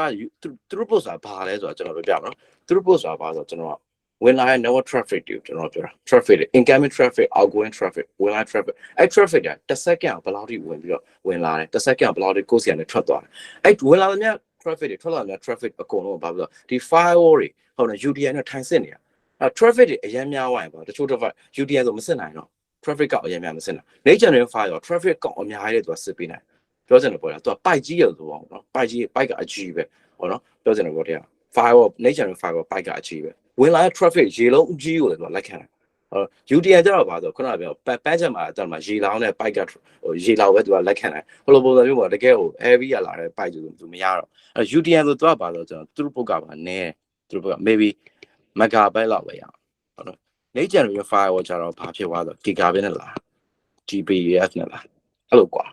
အဲ့ဒါမျိုးဆိုကြပါဦးဆရာကြီးကဟာ next generation file မသုံးဈေးကြီးရယ်ငါတို့ UTM ပဲသုံး okay UTM ပဲသုံးမယ်ဆိုကျွန်တော်ကကိုယ့်ရဲ့ဘာဆို throughput ကိုပြန်ကြည့်ကိုယ့်ရဲ့ network ကိုပြန်ကြည့်လိုက်ငါရဲ့ network မှာတစ်စက္ကန့်ကိုဘယ်လောက်ထိ hit နေလဲ traffic တွေကဟုတ်ပြီနော်အဲ့ traffic တွေဘယ်လောက် hit နေလဲဆိုကြပါတော့ကိုယ့်ရဲ့ network traffic ကဘယ်လောက် hit လဲဆိုတော့10 gigabit per second hit တယ်ဟုတ်နော်ကိုယ့်ရဲ့ network အဲ့တော့ကိုက next generation file မသုံးမနဲ့ UTM သွားသုံးလိုက်လို့ဘာဖြစ်သွားလဲ UTM ရလေ UTM သုံးလို့ရမသုံးလို့မရဘူးရတယ် UTM သုံးတော့ UTM ဘယ်လောက်ပဲရမှာဆိုတော့ကျွန်တော် megabit per second ပဲရအဲ့တော့ဘာလို့ traffic ဝင်လာတာဆိုကြ10 G လောက်ဝင်လာအဲ့တော့ဘာလို့သူ megabit per second မှာဆိုတော့အရင်ဝင်လာ traffic ကိုပဲသူကအရင်ဆုံး process လုပ်အဲ့ချိန်မှာဘာလို့ traffic တွေကဘာလို့နောက်ဘက်မှာကျူတွေဖြစ်ကုန်10 C နေရအဲ့တော့ဘာဖြစ်လဲဆိုတော့ကျွန်တော် latency ဖြစ်ကုန်တာပေါ့ line ကနှေးလာအဲ့တော့တစ်ခါလေးကျရင်ကျွန်တော်ကဘာလဲဆိုတော့နော် bank တွေမှာကျွန်တော်ကအဲ့လိုမျိုးပေါ့ next generation file မသုံးထားတဲ့ကောင်တွေဆိုဘာဖြစ်သွားလဲဆိုတော့ဟုတ်နော် line နေတဲ့ကောင်ဆိုကျွန်တော်တစ်ခါကျရင်ကျွန်တော်ငွေလွှဲတာကြာတာတို့ဟုတ်ပြီနော်ငွေမရောက်တာငွေမရောက်တာပဲငွေလွှဲတာကြာတာတို့ဟုတ်နော် OTP ကုန်မကြာတာစသဖြင့်ပေါ့နော် ATM နေပြီးတော့ကျွန်တော်က processing တွေကြာတယ်အဲ့လိုမျိုးကြောက်တော့ခုနကမျိုးဒီမျိုး line တွေကြက်တာမျိုးကြောင့်လည်းဖြစ်နိုင်တယ်ဟုတ်ပြီနော်အဲ့တော့ဘာလို့ကျွန်တော်ဒီ throughput ကိုကျွန်တော်အရင် user ဖို့လိုရတယ်ကို throughput ကိုကြည့်ရပါတော့ကို throughput ကပါအဲ့ကိုယ့်ရဲ့ network ကိုသိရကိုယ့်ရဲ့ network size ကိုယ့်ရဲ့ traffic ကိုနားလည်ဖို့လိုရတယ်အဲ့နားမလည်ပဲနဲ့ကျွန်တော်ဝယ်လို့တော့မရအဲ့တော့ဒီ next generation firewall ဒီ UTM တို့ဝယ်တဲ့အခါကျရင်ကျွန်တော်များသောအားဖြင့် SI engineer အကူအညီနဲ့ဟုတ်ပြီနော် enterprise မှာရှိနေတဲ့ network သမားတွေနဲ့တခြား timing ဆွေးနွေးပြီးပါဖြစ်လဲဆိုတော့ကျွန်တော်ဝယ်ရဟုတ်နော် firewall လွယ်ဆိုလွယ်တော့မဟုတ် firewall ပဲအများကြီး consideration point အများကြီးစဉ်းစားကိုယ် network size ကဘယ်လောက် traffic ကဘယ်လောက်အဲ့မှာကိုယ် IPS function online ပြီဆိုပို့ပြီးတော့ traffic ကပို့ပြီးတော့စစ်တဲ့အခါကျ network bottleneck တွေဖြစ်သွားနိုင်တယ်အဲ့တော့ဘယ်လောက်ဒီ buffer cam စသဖြင့်တခြား adjust လုပ်ဖို့လိုရပါနော်ရပါတော့အဲ့တော့မှတ်ထားမယ်နော်အဲ့တော့ UTM ကောင်းတယ် multiple capability ရတယ်ခုနကပြောသလိုပုံစံမျိုးပဲစိတ်သက်သာတယ်ဒါမှမှတ်ထားပါ throughput ကလည်းနည်းလေအဲ့တော့ small to medium business တွေပဲအဆင်ပြေ enterprise မှာလုံးဝအဆင်မပြေဘူး gigabit per second နဲ့သွားနေတဲ့ throughput ရှိ enterprise မှာ UTM သွားသုံးတော့ကျူတွေဖြစ်ကုန်မယ် bottleneck တွေဖြစ်ကုန်မယ် line တွေစုပ်ပြတ်တက်ကုန်တယ်အဆင်မပြေဘူးဟုတ်ပြီနော်အဲ့သူ့နေရာနဲ့သူသုံးရတာပေါ့ဗျာနော်ရပါနော် okay အဲ့ဒါဆိုသိမယ်ထင်ပါတယ်အဲ့ဒါဆိုကျွန်တော်က UTM သိပြီဟုတ်ပြီနော် Yo file သိပြီ next generation file သိပြီဟုတ်ပြီနော် okay ဒါလေးသိပြီအဲ့မဆို okay အဲ့တော့အခုဆက်ပြီးသွားပြောမှာတော့ firewall ဆက်ပြောမှာနည်းနည်းလေးနော် firewall ကြောင့်အရေးကြီးတော့ကျွန်တော် firewall အများကြီးပြော firewall မှာတဲ့ကျွန်တော်ကပါရှိလဲဆိုတော့ကျွန်တော်ကနှစ်မျိုးရှိတယ်နော် software file ဟော file ပြောကျွန်တော် software file ဟောပြောဒါမှမဟုတ် placement ပေါ်မူတည်ပြီးကျွန်တော်နှစ်မျိုးရှိတယ်တစ်ခုကကျွန်တော် whole base လို့ခေါ်တယ် whole base နောက်တစ်ခုကကျွန်တော် network base အဲ့တော့ဘာကွာ whole base နဲ့ network ဘာလို့သူရဲ့ထားရပါတော့ location ကွာအမှားထားမှာ location ကွာဟုတ်နော် location ကွာအဲ့တော့ဒီပုံစံလေးကိုကျွန်တော်ဒီ network diagram ကျွန်တော်ကြည့်ရဒါကြီးက internet ကြီးလို့သဘောထားလိုက်ဟုတ်ပြီ internet ကနေ sound တက်လာပြီဒီဘက်မှာကျွန်တော်ကဘာလို့ router တွေပါရှိမယ်ဟုတ်ပြီဟုတ်ပြီနော် okay ဒါ router ဘာညာရှိမယ်ပြီးသွားပြီဆိုတော့ကျွန်တော်ကဘာလို့ဒီဘက်မှာကျွန်တော်ကဘာလို့ဒီ firewall ရှိမယ် FW firewall ဟုတ်နော်ပြီးပြီဆိုတော့ဘာလို့ဒီကောင်မှဆင်ကျွန်တော်ရဲ့ဘာလို့ network တွေသွားမယ်ဟုတ်နော်ဒီ network တွေမှာကျွန်တော်ရဲ့ computer လေးရှိမယ်ဟုတ်ပြီနော်ဒီ computer လေးမှာ server တွေရှိမယ် okay ဒါမျိုးတွေပေါ့ဟုတ်နော် okay အဲ့တော့ဘာလို့ဒီ device ကြီးကိုခဏပြောနေမျိုးပါလား network ရဲ့ level ဒီမှာဆိုကျွန်တော် router နဲ့ထွက်လာပြီဆိုတာနဲ့ကိုယ်စီစားဟဲ့ network traffic တွေအကုန်လုံးဒါ internet ကနေမှာဝင်လာ traffic တွေအကုန်လုံးဒီကောင်ကိုစားဟစ်ကတွေ့လားဒီကောင်လေးကိုစားဟစ်ကဒီ file ကိုစားဟစ်အဲ့သူရဲ့ position ကဘာလဲ network ရဲ့ထိပ်မှာနေတာအဲ့တော့ဒါ network file လို့ခေါ်တာပေါ့ဝင်သမျှ network ကို network ကို network ဝင်လာမြ traffic တွေအကုန်လုံးဒီကောင်မှာစားပြီး point ရဟုတ်ဒီကောင်ကစပြီးတော့စစစ်တဲ့ inspection point ဟုတ်အဲ့ဒါ network file သူဒီ network ထိပ်မှာနေဒါရှင်းရှင်းလေးပဲအဲ့တော့ network file လို့ခေါ်နောက်တစ်ခု whole base file ကြောင့်ဘာဖြစ်လဲဆိုတော့ဒီ firewall ဒီဘာဖြစ်လဲဆိုတော့ host ဆိုတာကြောင့်ကျွန်တော်ကဘာလို့ computer တစ်လုံးချင်းနဲ့ကျွန်တော်ပြောတာဟုတ် node တစ်ခုချင်းစီ computer တစ်လုံးချင်းစီကိုကျွန်တော် host လို့ခေါ်အဲ့တော့ဒီကောင်မျိုးတွေပေါ့ဒီကောင်မျိုးတွေမှာရှိတဲ့ firewall ပေါ့ဒီမှာဒီကောင်မှာဆို firewall တွေရှိမယ်ဟုတ်နော်အဲ့ဒီ firewall ဒီ computer လုံးချင်းမှာ firewall ရှိဥပမာ example ဆိုကျွန်တော်တို့ဘာလို့ firewall ကျွန်တော်ရဲ့ computer window firewall လေဟုတ်တော့ကျွန်တော် window မှာဖြစ် mac မှာပဲဖြစ်ဖြစ်ကျွန်တော်ကဒီ linux မှာပဲဖြစ်ဖြစ်ကျွန်တော်မှာ firewall တွေပါလာပြီလားဟုတ်နော် operating system ပြင်ထည့်ပေးလိုက်အဲ့ဒါဝယ်ကြမလို့ firewall တွေ window firewall ပေါ့အဲ့တော့အဲ့လိုကြတော့ကျွန်တော် host firewall လို့ပြောတော့ host မှာ host level မှာသူကနေတာဟုတ်တော့ server side မှာနေတာဟုတ်နော် computer side မှာနေတာအဲ့ဒါကြောင့်ဒါမျိုး host firewall လို့ခေါ်တယ်ဟုတ်ပြီနော်အဲ့တော့ location ပုံတွေ firewall ရကွယ်ဒီနေရာမှာပေါ့နော်ကျွန်တော် misconception ဖြစ်နေတဲ့အရာတခုကျွန်တော်ပြောပြမယ် network firewall လိုတာပေါ့ online ချင်းချိန်တိုင်းမှာ network firewall လိုတယ်လုံးဝလိုတယ် traffic တွေ management လုပ်ပေးဖို့ဟုတ်ပြီနော်အဓိကအရင်ကြီးကြီး inbound outbound traffic တွေပေါ့ကို inbound ဆိုတာကျွန်တော်ဘာလို့ကိုယ့်ရဲ့ network ရောအဝင်ဟုတ်ပြီနော် outbound ကကိုယ့်ရဲ့ network နဲ့ attract ပေါ့နော်ဒီမျိုးပေါ့ဒီ traffic တွေစစ်ဆေးဖို့အတွက်ကျွန်တော် network firewall အရေးကြီးပါစုံနေခွဲဖို့ပေါ့နော်နောက်တစ်ခုက whole base firewall အဲ့မှာလူတွေကဘာထင်ကြလဲဆိုတော့ထင်သေးတာ whole base firewall အထင်ရင်းသေးကြဟာ window firewall ရဘာလို့မှာလဲဟိုအသုံးဝင်မအောင်ငါတို့မှဒီပါလို့အားလို့ရှိနေတာငါတို့မှ check point network firewall ရှိနေတာဒီ firewall ရဘာလို့ရမှာလဲဟုတ်ပြီနော်အလကားပါဆိုဘာလို့ကြ firewall ပိတ်ထားကြပါဘောနော်အဲ့ဒါကြီးကလုံးဝလွဲမှားတဲ့ကျွန်တော် concept ပဲဟုတ်ပြီနော် whole base firewall အသုံးချတဲ့ကောင်းကောင်းအသုံးလို့ရ whole base firewall ဘာလို့ပေးနိုင်လဲဆိုတော့ကောင်းကောင်းလို့ပဲ lateral movement ကောက်ဝယ်ပေးနိုင်ဒီနေ့အခုကျွန်တော်စကလုံးတစ်ခုပြောနော် lateral movement ကောက်ဝယ်ပေးနိုင် lateral movement whole base firewall ဒါကျွန်တော် use case ကျွန်တော် experience တကယ်ရှိခဲ့တာပေါ့ကျွန်တော်ဒီ Thai ကိုမလာခင်တော့အဲ့ company ကကျွန်တော်လောတော့ဘာလဲဆိုတော့အဲ့ company က mic တယ်သူကဘာလို့ထားလဲဆိုတော့သူက network firewall ရှိဒါပေမဲ့ whole base firewall သူ utilize ပြန် fully တော့ window က free ပေးထားတဲ့ window firewall လောကတကယ် fully utilize ပြန်တော့ဟုတ်နော် okay ဘယ်လိုပုံစံမျိုးကျွန်တော်ပြပြမယ်နော် lateral movement ကောက်ဝင် whole base firewall ဘာကြီးလဲ okay တော်တော်မရှိဘူးလားစက်ကြည့်အောင် okay ဒါခုနက network firewall ပေါ့နော်လေးလိုက်တော့network level firewall network fire NFW ဟုတ်လားဟုတ်ပြီနော်ဒါ switch ပါညာပေါ့ okay ဒါကျွန်တော်ရဲ့ဒါ network ထဲမှာရှိနေကော okay ဒီမှာ server 3လုံးရှိရဆိုတော့နော်ဟုတ်ပြီနော် okay အဲ့တော့ခုနကလိုပုံစံမျိုးပေါ့ကျွန်တော်ကဘာလုပ်လိုက်လဲဆိုတော့ firewall တွေပိတ်လိုက်တယ်ပေါ့နော်ပြောချင်မှာ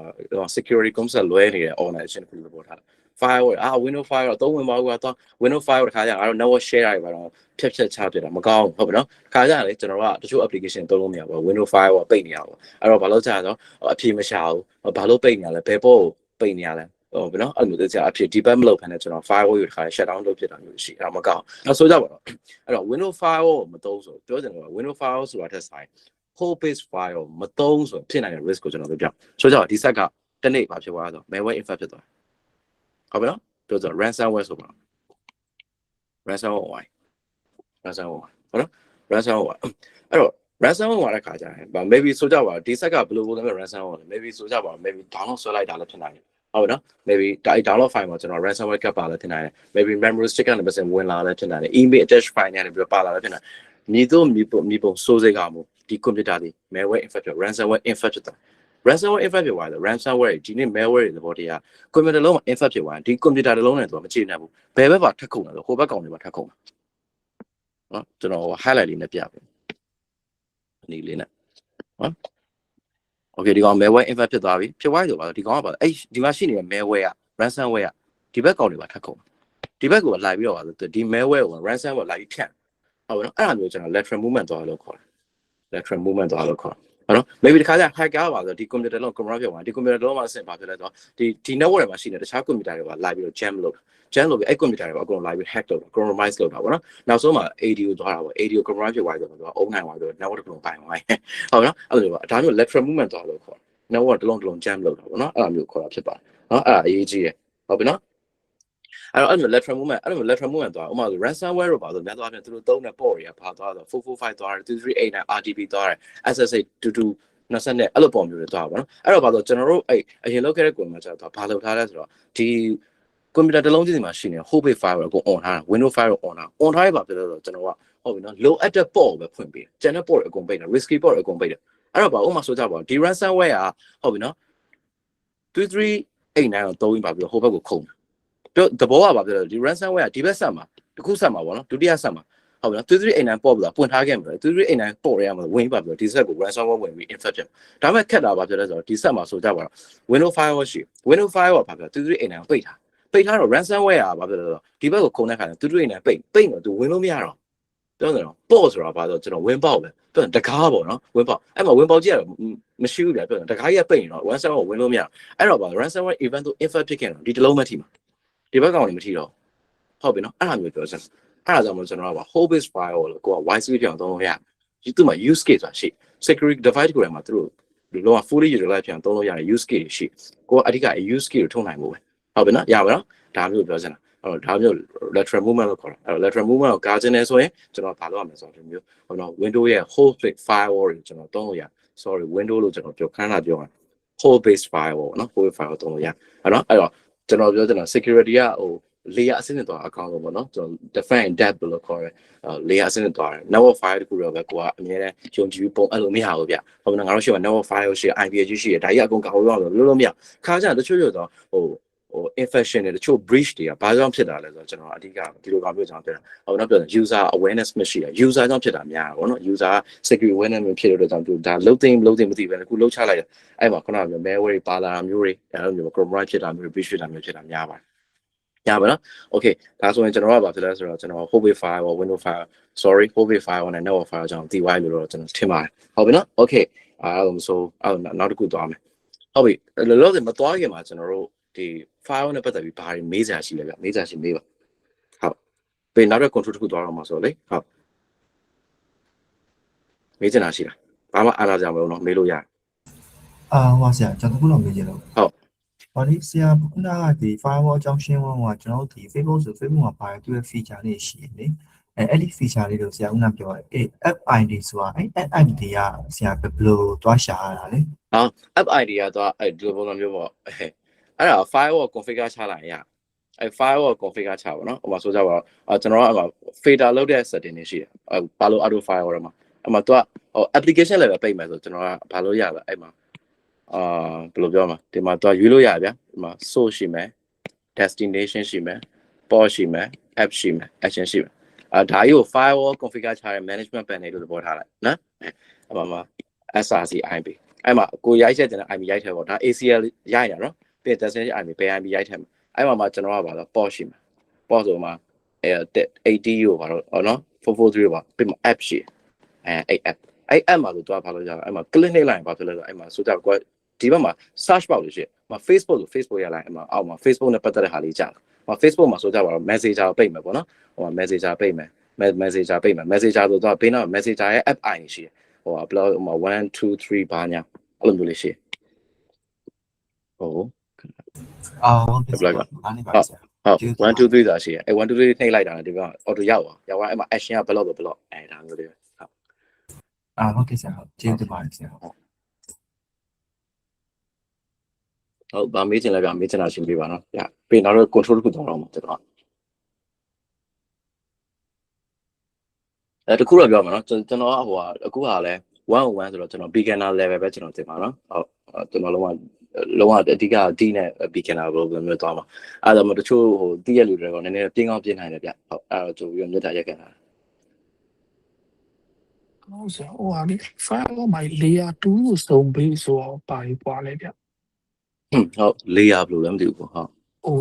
layer 2အနေနဲ့သုံးတာတို့ zone base firewall အဲ့ဒါတွေကကျတော့ဘယ်လိုပွားလဲမသိ စုံဆိုတာစုံကြောင်းလေးကျွန်တော်ပြပြပေးမယ်နော်ဟုတ် layer 2ကတော့ဟိုဒီ MAC address ဆိုတော့သူက layer 2 route ကိုပဲဆို segmentation ခွဲတဲ့ပုံစံမျိုးဖြစ်မှာတင်တယ်ဒါနော်ကျွန်တော်ဒီဇုံပိုင်းလေးကျွန်တော်နည်းနည်းထပ်ပြပြမယ်ဟုတ်ကဲ့အဲ့ဒါဒီမှာကြည့်လို့ကြည့်ရဒါက internet okay ဟုတ်ပြီအဲ့ဒါခါရဲသူ့မှာဟိုကောကကျွန်တော်ထပ်ပြောလိုက်မယ်နော် h file 或者 go file တော့ပြောလိုက်မယ် okay ဒီလိုကြည့်ကြည့်ရအောင်နော်ဒါ firewall လို့ပြောတာဒါ firewall okay ဒါလည်း firewall ဒီမှာကျွန်တော်ကြည့်ကြအောင် firewall ဘယ်နှစုံပြောပါနှစ်ခုဆိုတာနော် okay shoot ကြည့်အောင် okay ဒါ critical server ပေါ့ပြောချင်တာက database လို့ပြောထားလိုက်နော် database data အရေးကြီးဆုံး database ကအများဆုံးအပြင်နောက်ဆုံးမှာရှိရပြီးရင်ဒီမှာတော့ပါဆိုတော့ကျွန်တော်ကတခြား network တစ်ခုရှိတယ်အဲ့တော့ network ဒီလိုပိုင်းလိုက်ဒီမှာတော့အများဆုံးအပြင် email server တို့ web server တို့ထား email web ပြောချင်တာပေါ့ဒါ public facing လို့ဟုတ်နော်ဟို local လည်း access လုပ်ရမှာမျိုးပေါ့နော်ဒါမျိုးပြီးသွားတော့ဒီကောင်ပေါ့ဒီဆိုဒါ internet နဲ့ထိစပ်နေတယ်ဆိုဒီမှာဆိုကျွန်တော်က zone 3 zone ရှိတယ် area 3က firewall ကျွန်တော်ပြောတဲ့အခါကျကျွန်တော် zone နဲ့ဆိုတာရှိတယ်ပေါ့နော် zone နဲ့ဘာလို့အဲ့ဒါ ACL management လုပ်ရတာဘယ် zone နဲ့ဘယ် zone ကိုကျွန်တော် traffic ကို allow လုပ်မယ်ဘယ် zone မှာရှိနေတယ်ဘယ် server ဘယ် zone ကဘယ် computer ပဲလောက်ကျွန်တော်က allow မလုပ် traffic ကိုစားအဲ့ဒါ zone နဲ့ကစားဟုတ်နော်ဒါတော့လုံးဝတကယ်ဟို enterprise network တွေဖြစ်နေပြီနော် bank တွေပါဖြစ်နေအဲ့လိုကစားအဲ့တော့ဒီမှာဆိုကျွန်တော် zone လေးကျွန်တော်ဒါ internet zone လို့ခေါ် private zone လို့ခေါ်တာ internet zone private ဒါကျတော့ DMZ လို့ခေါ်တယ် decentralized zone လို့ခေါ်တယ်ဒီကောင်ကျတော့ public zone လို့ခေါ်တာနော် public zone okay internet ကတော့အဲ့လိုခွဲတာအဲ့တော့ကျွန်တော်ကပါ zone ပေါ်မူတည်ပြီးကျွန်တော်ကပါဆိုတော့ကျွန်တော်က firewall engineer ACL ရေးတဲ့ခါကျမတူဘူးဗျဟုတ်ပါနော်ဘယ် zone နဲ့ဘယ် zone ပေါ့ဟိုဒါဆိုကျွန်တော် internet နဲ့ထိစပ်နေတယ်ဆို internet နဲ့ထိစပ်နေတဲ့ zone ကိုကျွန်တော်ဒီမှာ queue site ပဲလုပ်ရတယ်ဟုတ်ပြီနော် public ကအကုန်လာပါအဲ့ public ကအကုန်လာတဲ့ traffic maybe public ဆိုတော့ကျွန်တော်ကပါဆိုအယုတ်လက်အမြတ်မျိုးအကုန်ဝင်ဆောင်တော့မှာဟုတ်ပြီနော်ကျွန်တော်က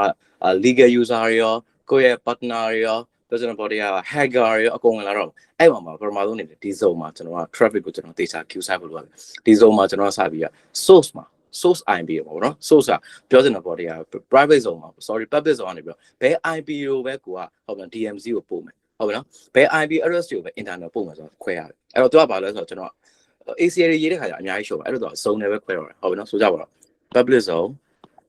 ပြောချင် summarize လုပ်လိုက်တဲ့ဘောပဲ ACL rule တွေအများကြီးမပွားထားလို့ကျွန်တော် summarize တော့ public zone မှာလို့ကျွန်တော်ကဘာပြောတော့ ACL 10ခုလောက်ရှိတယ်အဲ့10ခုလောက်ချုပ်နေပါလေဒါ public လို့ပဲတော့ label တက်လိုက် DMZ ဆိုလည်း DMZ တဲ့ rule တွေရှိအဲ့ rules တွေအများကြီး summarize လုပ်လို့ DMZ ဆို in private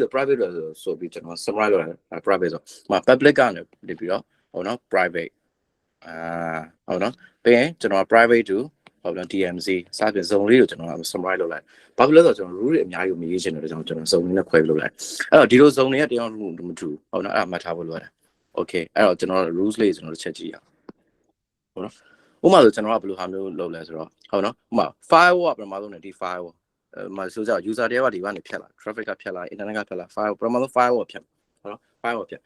သူကဘယ်လိုလာလဲ web server လာ okay web server လာရဟုတ်ပြီနော် web server ဆို web server လာလို့ရ web server ဆို DMZ ဆုံးလာအဲ့ဆိုကျွန်တော် user တွေကျွန်တော်ဘယ်ကလာလဲဆိုတော့ user တွေဘယ်ကလာလဲဆိုတော့ public ကနေလာ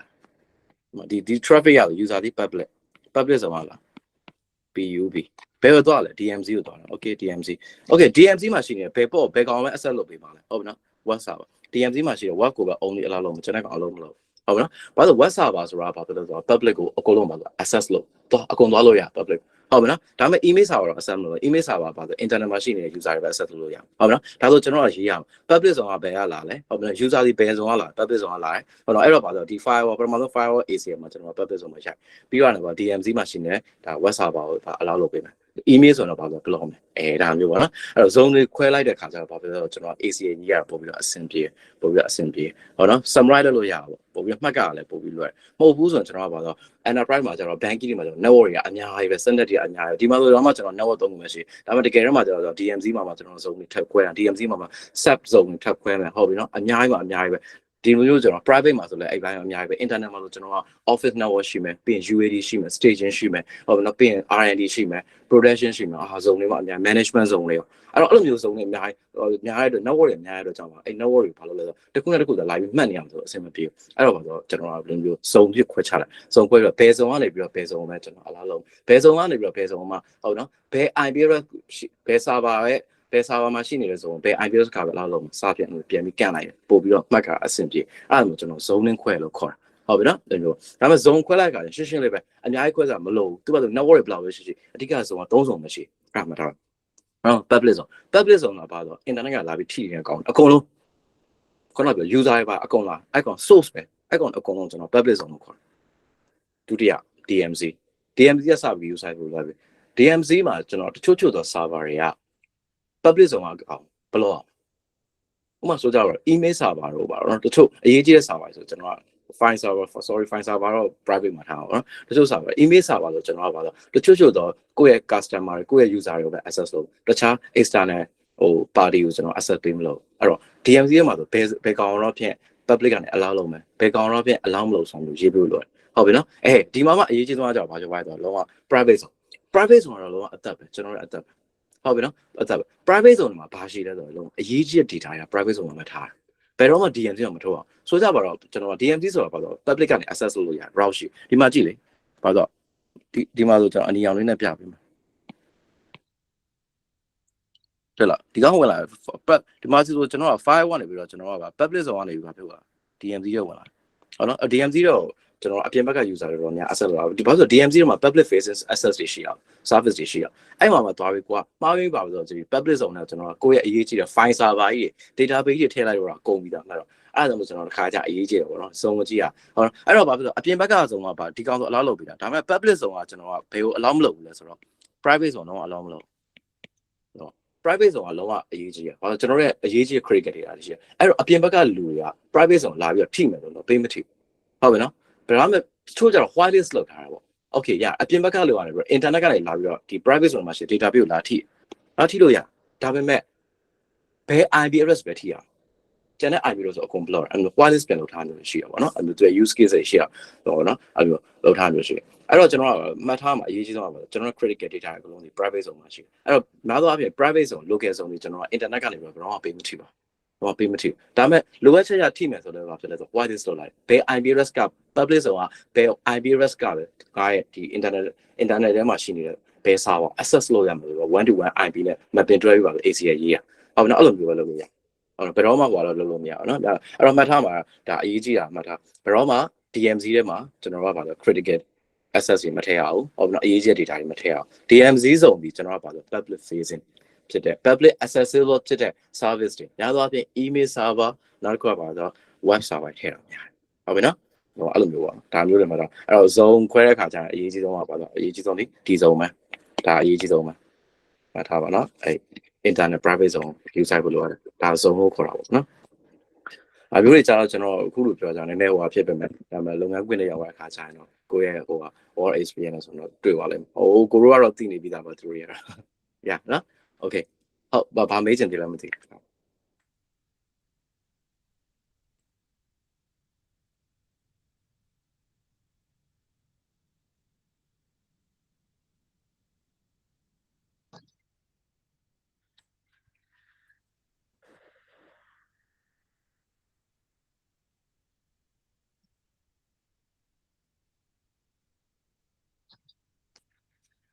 okay အဲ့ဒါဆိုကျွန်တော်တို့အခုဘာလေးသွားမလဲဆိုတော့ဟုတ်ပြီနော် fin ကြောင်းလေးကျွန်တော်သွားမယ်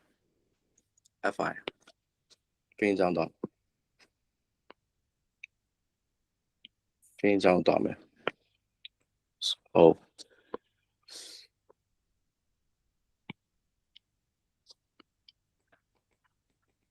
fin ဆိုတာ file integrity monitoring ပြောတာဖြစ်ပါတယ် file integrity monitoring ဒီ fin ကိုကျွန်တော်ဒီရောက်တော့မှကြုံဘူးရအောင်နော်အရင်တော့ဆိုအဲ့ fin tools ကိုကျွန်တော်ကြားဘူးတယ်ဒါပေမဲ့ဘာဖြစ်မသုံးဘူးကျွန်တော်ဒီရောက်တော့ဘာဖြစ်လဲဆိုတော့ကျွန်တော် fin ကဆက်စချင်းနေပါပဲကျွန်တော်စသုံးရတာပေါ့နော် fin ကမသုံးလို့မရအထူးသဖြင့် fin တွေကျွန်တော် PCI DSS လို့လိုက်လာတဲ့ကိုနေမှာဆို FI အောင်လုံးဝသုံးရကြားဖို့ပါလိမ့်မယ် PCI DSS ဆိုတာဟုတ်ပါနော် payment get industry ရလို့ခေါ်တယ်ဟုတ်နော်ကျွန်တော်ကဟုတ်နော်သူကကျတော့ဘာလဲဆို PCI DSS ဆိုတာကျွန်တော်တို့ကဟို Visa Master get data ကို process လုပ်တဲ့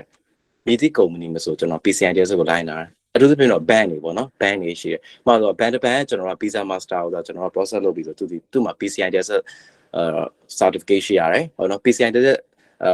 ထဲမှာပါတဲ့ security လမ်းညွှန်ချက်တွေအကုန်လုံးကိုသွားပါလိုက်ပြီး implement လုပ်ရတယ်။ဟုတ်ပြီနော်အဲ့လိုမျိုးပေါ့။အဲ့တော့မှဆိုကျွန်တော် FIN ဆိုတာပါတယ်။ PCI မှာအရေးကြီးတယ်ကျွန်တော်တို့ဆိုပါဆိုနှစ်တိုင်း PCI auditor လာပေါ့နော် PCI auditor ကျွန်တော် QSA လို့ခေါ်တယ် QSA လာနှစ်တိုင်းလာ QSA လာပြီးဆိုတော့ဘာလုပ်လဲဆိုတော့ကျွန်တော်တို့အဲ့ fin တွေကျွန်တော် set fin dashboard ပြဟုတ်ပြီနော်ပြီးရင်သူကပါလဲဆိုတော့ဟုတ်ပြီနော် IP တခုကိုတော့ pick လုပ် random pick လုပ်လိုက်ဒီ IP တော့ fin ရှိတာငါ့ကို set ငါ set ချင်တယ်အဲ့ server ဖွင့်ပြပါတော့အဲ့မှာ FIN agent ကိုကြည့်ရပြီးတဲ့ခါကျရင်ဟုတ်ပြီနော်အဲ့ fin ကဟုတ်ပြီနော်တကယ်အလုပ်လုပ်လားမလုပ်ဘူးလားဟုတ်ပြီနော် fin alert တွေရလားမရလားဆိုတော့ကျွန်တော်တို့ set တာโอเคအဲ့တော့ fin ဆိုတာပါလဲဆိုတော့ကြည့်ရအဲ့တော့ကျွန်တော်တို့ကြားဥပါလိမ့်မယ် file to file chain wine real time တွေတက်တည်တာဟုတ်နော်ဆိုတော့ကျွန်တော် online မှာကျွန်တော် file တွေအများကြီးရှိဒါဆိုကြပါဒါ file server ကြီးလို့သဘောထားလိုက် file server file တွေအများကြီးအဲ့မှာဗျာ example ဆိုကြပါတော့ကျွန်တော် report report.doch ဟုတ်နော် report.doch ဒီ file ဟုတ်ဒီ file ဆိုကြပါတော့ဒီ file ကဘာလို့ဒီ file server ထဲမှာရှိဟုတ်မလား report.doch အဲ့ဒီထဲမှာပါတယ်အဓိကနောက်ဆုံး result ကပါတော့ total amount data နော် total amount က US ဟုတ်ပြီနော်ဘယ်လောက်လဲဆိုတော့10,000 USD ဒါသူတွေမှာပါ data content အဲ့တော့ပါလူတယောက်ကဘာဖြစ်လဲဒီ file ဝင်ချိန်သွားတယ်ဟောနော်ဒီ file ကိုသူကဘာလုပ်လိုက်လဲ edit လုပ်လိုက်တယ် edit လုပ်တော့ဘာလုပ်လိုက်လဲဆိုတော့ data ကိုချိန်လိုက် total amount ဘယ်လောက်ဖြစ်သွားလဲဆိုတော့ US 1000ဘာဖြစ်လိုက်လဲသုံးရက်တလုံး short ပေးလိုက်ဟုတ်နော်အဲ့တော့ပါဒီ file ဒီဘာဖြစ်သွားလဲ file ဒီလုံးကပြောင်းသွားတယ် file ထဲမှာရှိနေတဲ့ content data တွေပြောင်းသွားတယ်ဟုတ်ပြီနော်အဲ့ဒါမျိုးကျွန်တော်ဘယ်လိုသိနိုင်မလဲဒါ report တွေကိုစေကိုပြောပြတာခါတည်းမှာကျွန်တော်ရဲ့ဒီပေါ့နော် server တွေထဲမှာဟုတ်ပြီနော်အရေးကြီးတဲ့ file တွေရှိတယ်အဲ့ file တွေကကျွန်တော်ရိုး report file မဟုတ် system file တွေပေါ့နော်အဲ့ system file တွေကအထက်မှာရှိနေ data content တစ်ခု chain wide ဆိုတော့ကျွန်တော်အဲ့ဆိုရင် impact ဖြစ်စေနိုင်တဲ့အများကြီးရှိ example ဘယ်လိုဟာမျိုးလဲဆိုတော့ကျွန်တော်တို့ခုပြောပြမယ် etc အောက်ကဟုတ်နော်ဟုတ်ပြီနော် host file ရှိ host file etc host ဒါဆို Windows မှာလည်းရှိ Linux မှာရှိဟုတ်လားဒါကပါတော့ DNS local လောက်တဲ့ file မျိုးပဲဟုတ်လားဒီထဲမှာကျွန်တော်ကဘယ်လိုချိန်လိုက်လို့ရလဲဆိုတော့ hacker ဒီလိုချိန်ထားလို့ရဟုတ်နော်အဲ့ file ဝင်ပြီးတော့ပြင်သွားပြီဆိုဘယ်လိုလုပ်လို့ရလဲဆိုတော့ဟုတ်ပြီနော်ဘာသူမဆို www. ဟုတ်ပြီနော် google.com ခေါ်လိုက်မယ်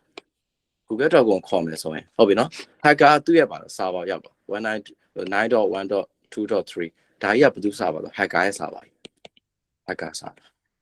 hacker C2 server ပေါ့နော်အဲ့လိုမျိုးပေါ့အဲ့တော့ပါဒီ computer ဒီ computer မှာ change ခံလိုက်ရဒါဒီ computer ကျွန်တော် computer လေးဆိုပါနော်ကျွန်တော် computer ဒါမှမဟုတ်ကျွန်တော် computer လေးကို hacker ကဘာလုပ်လဲဆိုတော့ဟုတ်နော်ဝင်ပြီးတော့ပါတော့ကျွန်တော် computer လေးဝင်ပါတော့ဒီ file ကျွန်တော် computer ရှင်ဒီ file ထဲမှာဒါလေးကိုဝင် change လိုက်ဟုတ်နော်ဒီ file ထဲမှာဒီ content လေးဝင်ရေးလိုက်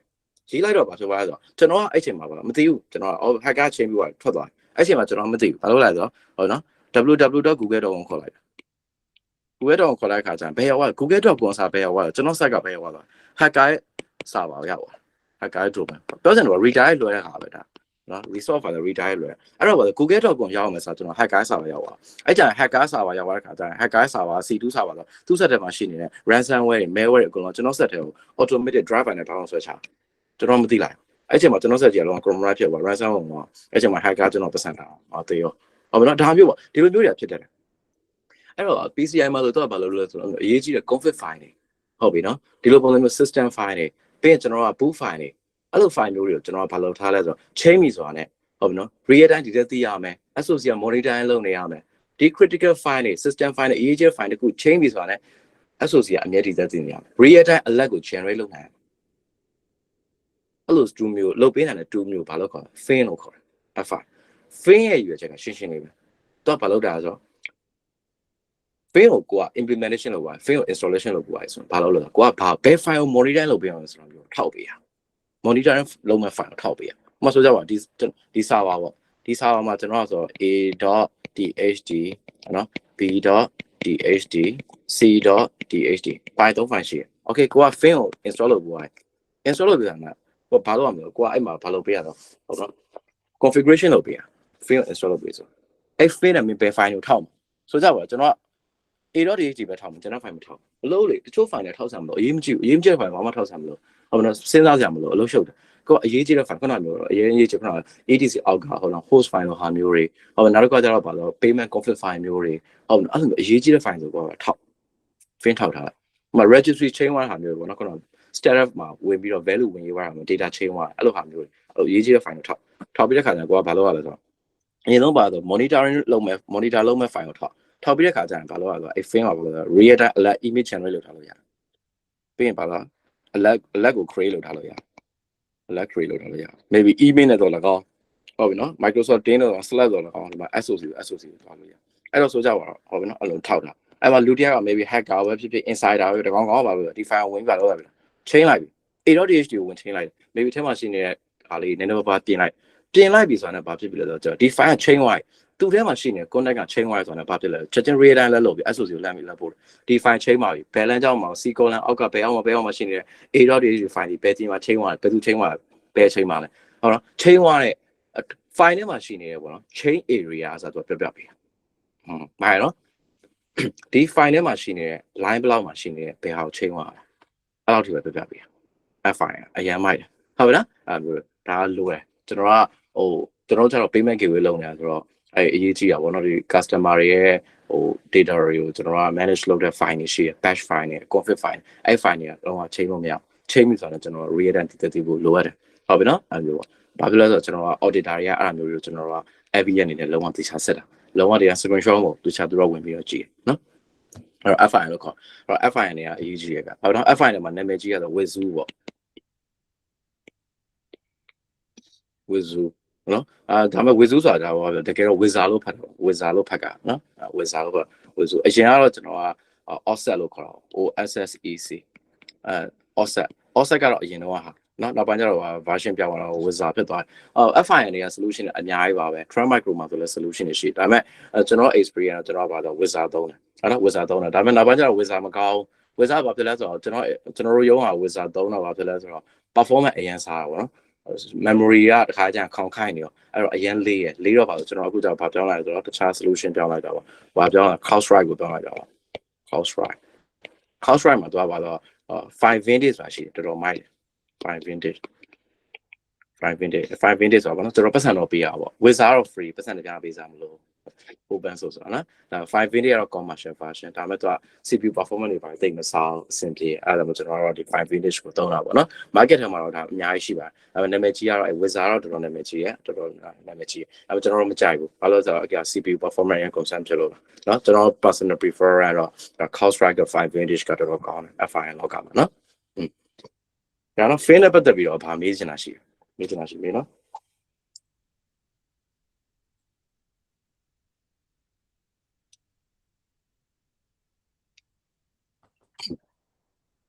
โอเคအဲ့တော့နောက်တစ်ခုဆက်သွားမယ်နော် fin နဲ့ရှိတော့ဆိုနောက်တစ်ခုကျတော့ကျွန်တော် DLP ကြောင်းသွားကြည့်ရ data loss prevention ပါ data loss prevention သွားမယ် DLP တော့တော်တော်များသိပါလိမ့်မယ် DLP ဒီကျွန်တော်အများဆုံးအဖြစ်ကာကွယ်ပေးရဆို insider attack တွေကိုကာကွယ်ပေးရဖြစ်ပါ insider နော် insider attack တွေကာကွယ်အဲ့တော့ insider ဆိုတာဘယ်လိုဟာမျိုးလဲကျွန်တော်ရုံးထဲမှာဝင်နေတယောက်အနေနဲ့ပဲသူကလုပ်တယ်ဒါပဲပါလို့ကြီးလိုက်တော့သူပုံမှန်ကျွန်တော်ရဲ့တငယ်ချင်းလိုမိတ်ဆွေလိုဟိုရုံးမှာရှိတဲ့လုပ်ဖို့ကိုင်ဘက်တယောက်လိုပဲဒါပေမဲ့သူကအဓိကပါကျွန်တော်ရုံးမှာရှိတဲ့အချက်လက်တွေထားခိုးပြီးပါဖြစ်လဲတော့သူ့ရဲ့ memory stick ကိုမထည့်ရဖြစ် maybe သူ့ရဲ့ personal Google Drive ကို upload တင်တာဖြစ်သူ့ရဲ့ personal email ကိုကျွန်တော် attach file နဲ့ပို့တာဖြစ်အဲ့လိုမျိုးပို့တာမျိုးတွေပေါ့ဆိုတော့ကျွန်တော် use case လို့ပေါ့ဒီနေ့ကျတော့ကိုရုံရောက်တော့ပါတော့ boss ကပြောတယ်ငါတို့ရုံးမှာ insider ရှိနေပြီဟုတ်ပြီနော်ငါတို့ရဲ့အချက်လက်တွေအပြင်ဘက်ကိုပေါက်ချနေတယ်ဟုတ်ပြီနော်ငါတို့မှာ security control တွေကတော့တုံးတာဒါပဲပါဆိုငါတို့ insider ငါတို့ချက်လက်တွေခိုးနေဟုတ်နော်အဲ့တော့ငါ insider ကိုဖမ်းစဟုတ်ပြီနော်ဒါပဲသိချင်အဲ့ဆို DLP သုံးလို့ရနောက်တစ်ချက်ဘာလို့လဲဆိုတော့အဓိက outbound data ကို data infiltration လို့ခေါ်တာပေါ့နော် data infiltration ဆိုတာဘာလဲကျွန်တော်တို့ online မှာရှိနေအချက်လက် data တွေက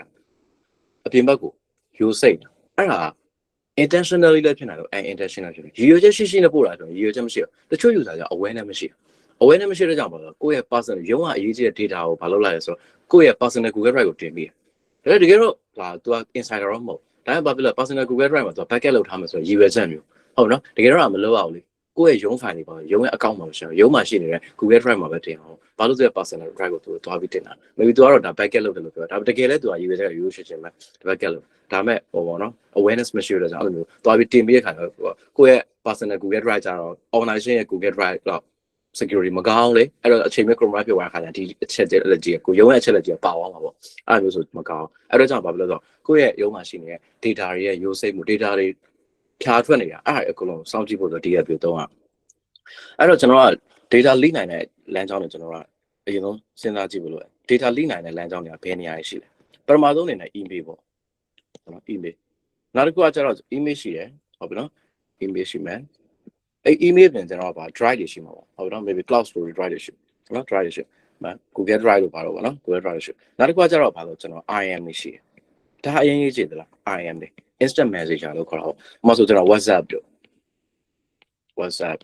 ဟုတ်ပြီနော်ပြင် line လို့ဗောနော် line လို့ပါညာ Skype ပါညာ quick call ပြင် USB external drive ဟုတ်နော်ဒါမျိုးရှိ